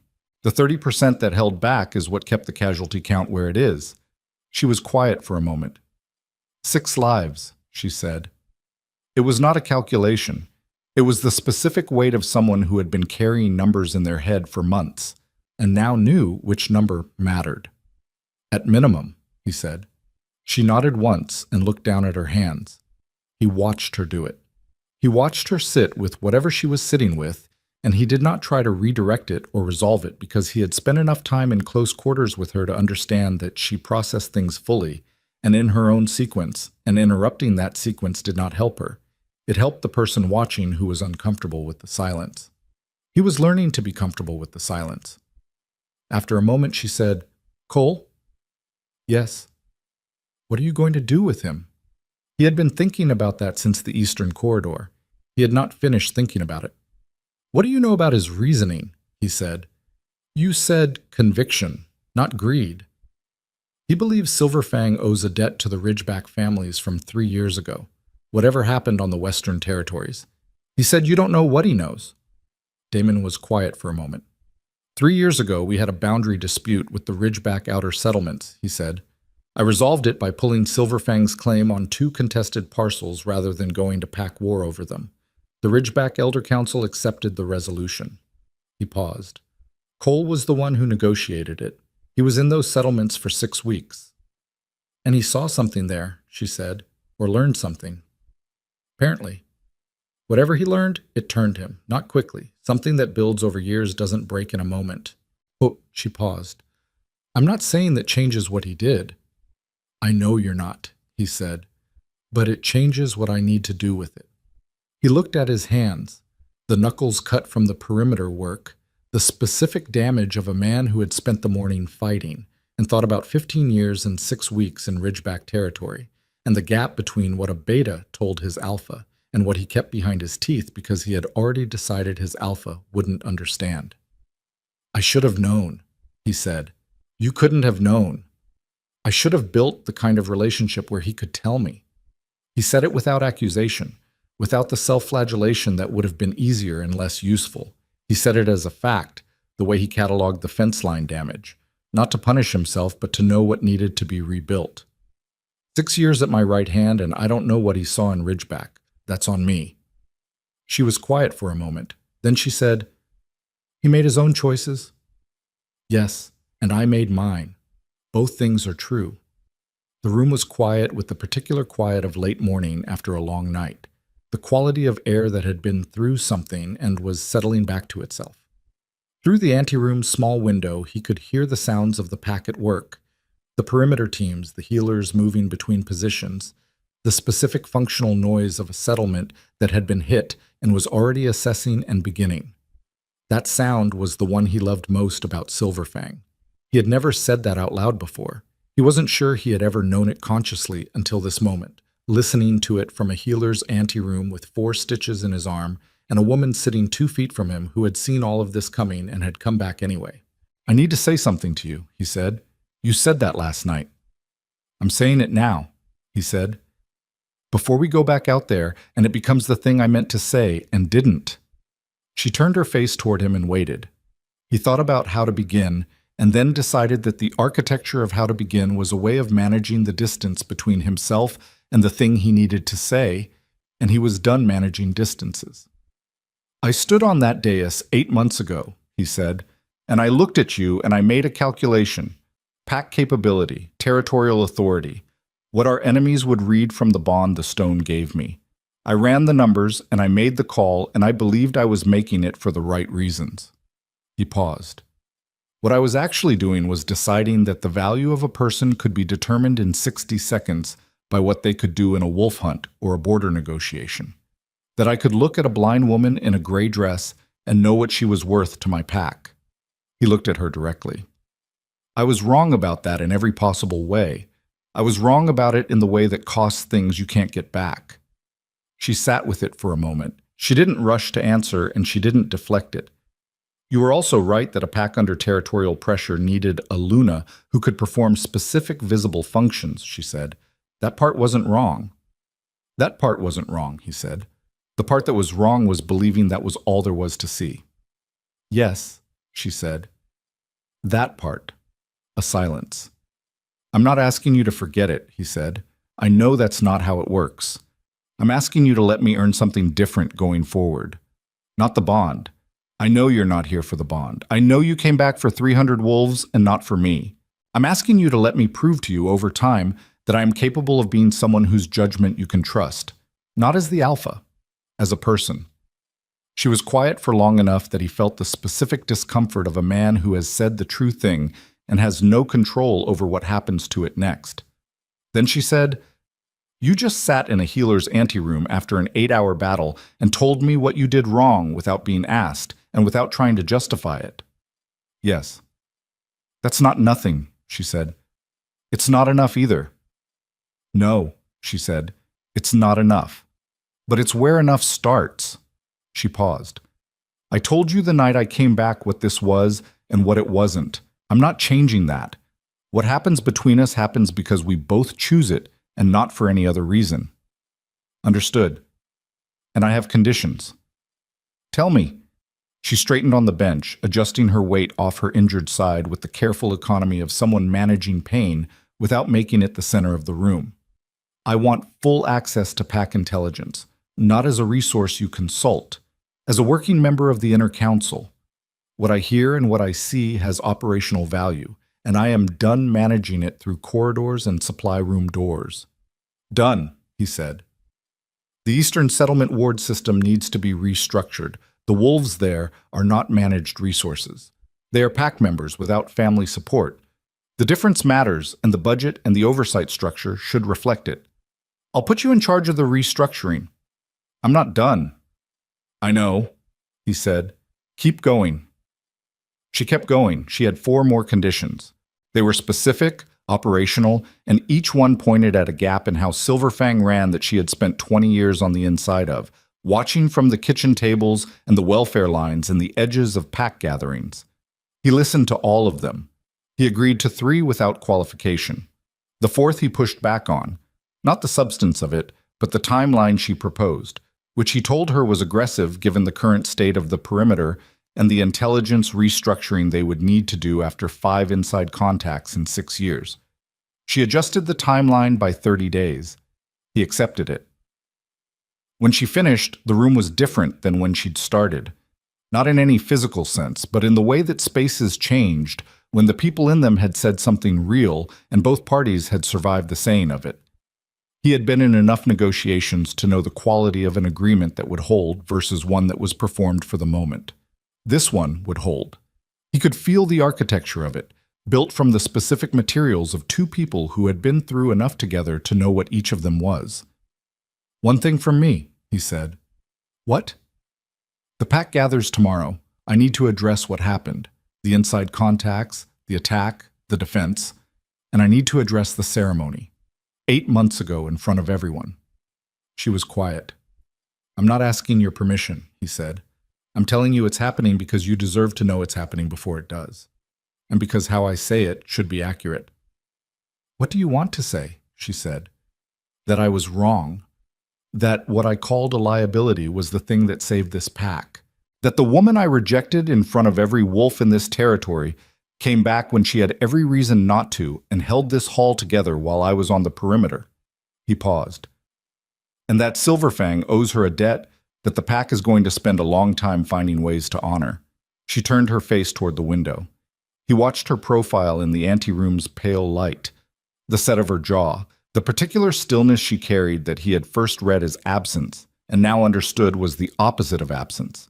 It was the stillness of a person who was fully present in every moment because they had learned that the world delivered its most important information in the spaces between the obvious signals, and you had to be quiet to catch it.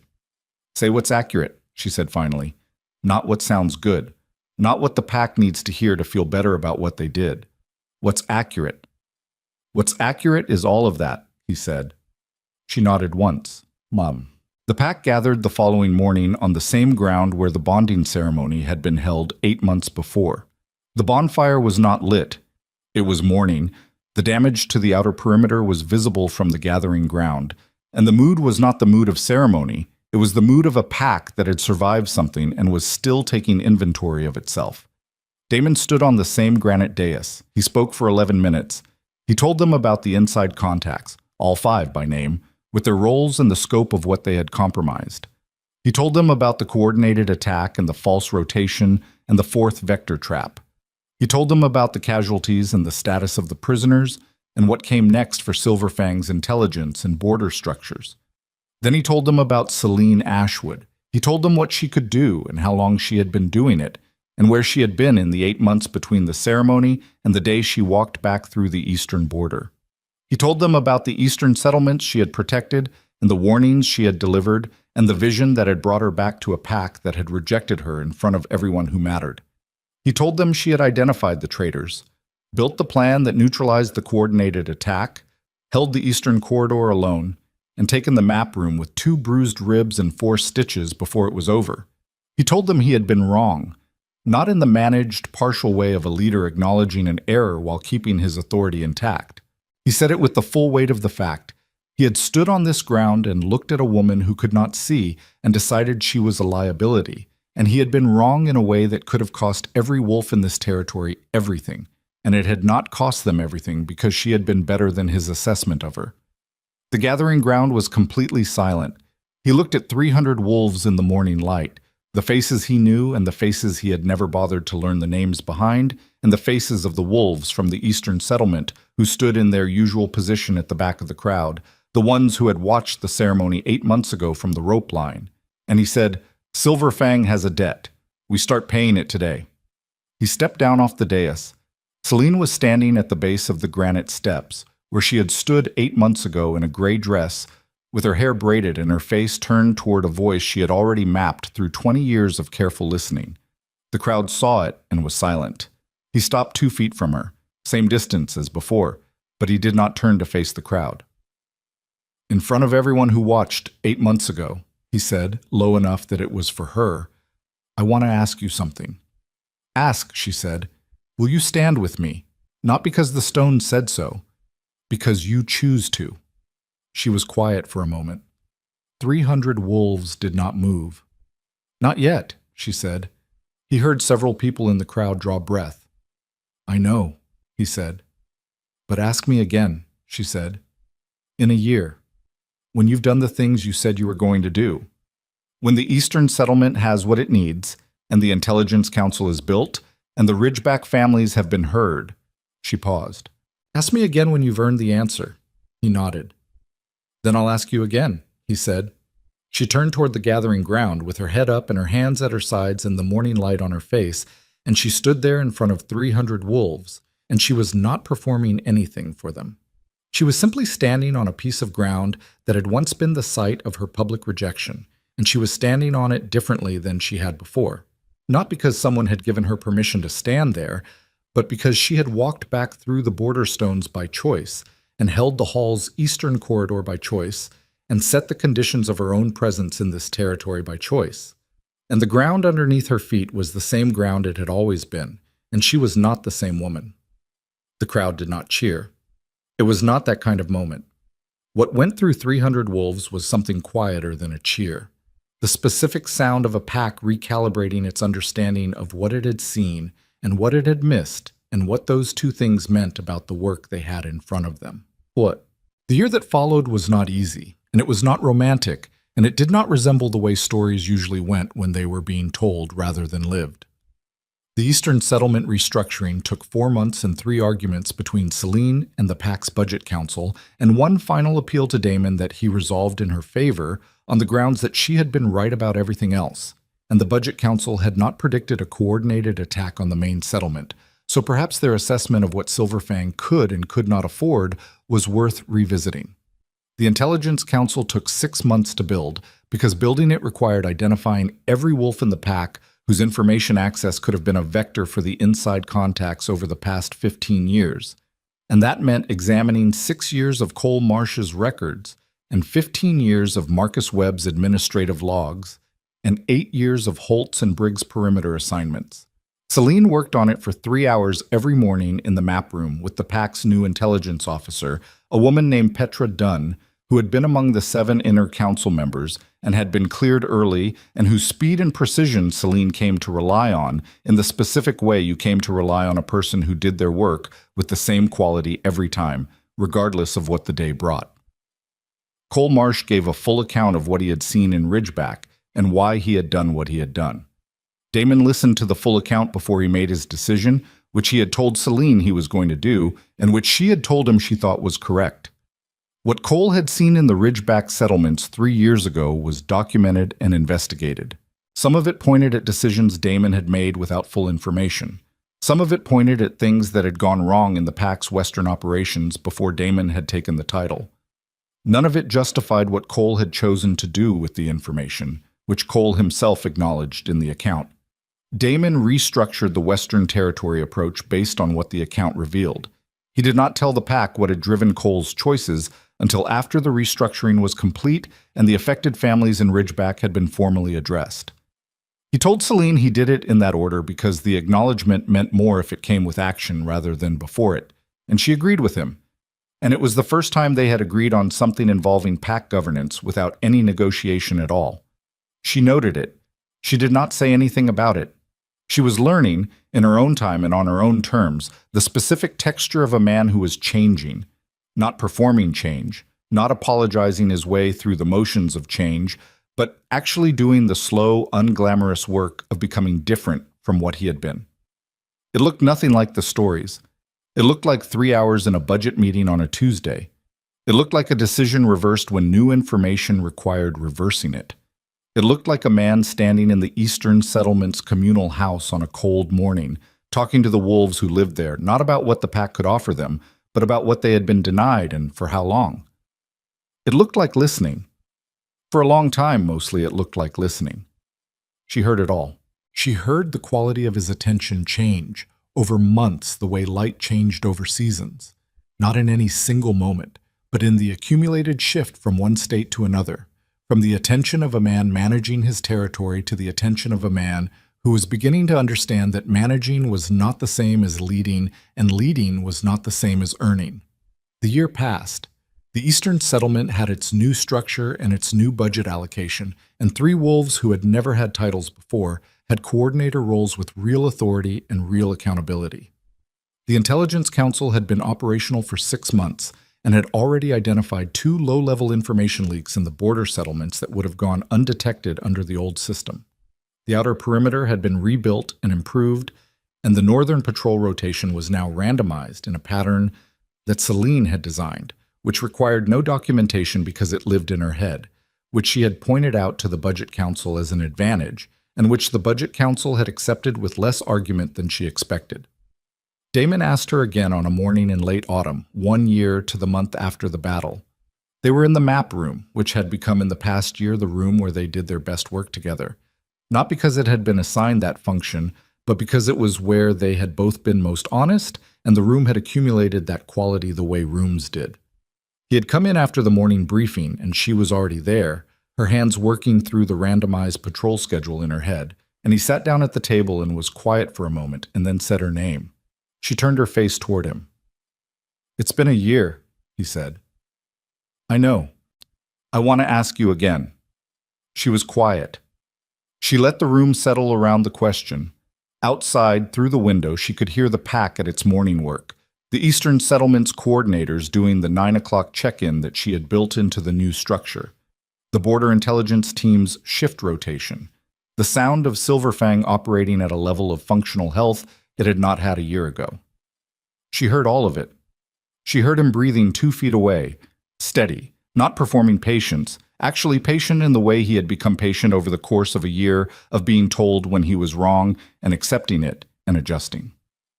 She thought about the border stones, the creek bed, the barn in Coldwater Ridge, and the split wood, and the dried apple, and the 23 years of learning to navigate a world that had decided before she opened her mouth what she was worth.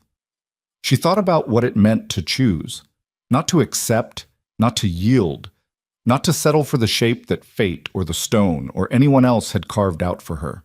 To choose, with full knowledge of the cost and the history and the specific difficulty of what choosing this man in this territory meant. She thought about what she had said to him a year ago. "Ask me when you've earned the answer." She listened to the morning outside the window. She turned her face toward his voice. "Yes," she said. The word was not large. It was not a declaration. It sat in the room the way true things sat, quietly, with the specific weight of something that had been earned rather than given, that had been walked toward through hard ground rather than handed across a stone dais in a firelit ceremony. He did not move immediately. She heard him absorb it the same way he absorbed everything that mattered, not on the surface but down into the part of him where things became real and stayed. Then he said, "Okay," in the voice he used when there were no other people in the room. She put her hands back on the table. He pulled the map he had been working from across the table toward him. They went back to work. Outside, the pack moved through the morning like a body that had learned to breathe differently.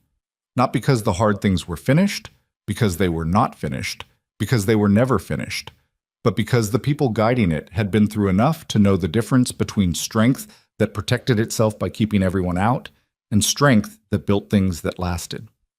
Between authority that demanded trust and authority that earned it, slowly, in the accumulated decisions of ordinary mornings. Celine Ashwood had been born blind in a pack that measured value by what you could see and hunt and fight, and she had spent 23 years seeing what everyone else missed. She had stood on a granite dais and been rejected in front of 300 wolves, and she had walked east through the border stones, and she had kept walking because the alternative was to stop, and stopping had never been in her. What she had built in the year after the battle was not what the ceremony was supposed to give her. It was better than that. It was the thing you could not inherit or bond or decree into existence, the thing that had to be made, by two people in a map room on ordinary mornings, out of the specific materials of honesty and correction and the willingness to be wrong and try again. Silverfang flourished. Not immediately, not spectacularly, but in the way that territories flourished when they were run by people who understood that every wolf in the eastern settlement and every wolf on the perimeter and every wolf eating at the communal table was a decision made or unmade, a gap found or closed, a future protected or left open. The pack remembered the year of the inside contacts for a long time. They told the story of the battle and the 5 traitors and the blind woman in the eastern corridor and the false rotation that broke the 4th vector. The story changed shape over the years the way stories did. Some details grew larger, some smaller, the fog of years settling over the parts that were hardest to hold exactly. But there was one part of the story that never changed, no matter who was telling it or how many years had passed. In every version, the blind woman saw it coming. In every version, she came back anyway. That was the part that mattered. That was the part the pack kept, not because it was heroic, though it was, but because it contained the thing that was most true about the world they were all living in, that the most important things were almost always carried by the people nobody was watching in the years before anyone knew what those people were carrying, that the cost of not looking was paid in full, eventually, by everyone. That looking, really looking, past the thing you had already decided, past the value you had already assigned, into the specific and irreducible fact of who was actually standing in front of you, was not instinct. It was a practice. You had to learn it. You had to be wrong first, badly wrong, wrong in ways that cost you things you could not get back. And then you had to decide in the aftermath of that wrong what you were going to build on top of it. Damon Blackthorne had been wrong in front of 300 wolves. He spent the rest of his life building on top of it. That was the whole story, and it was enough.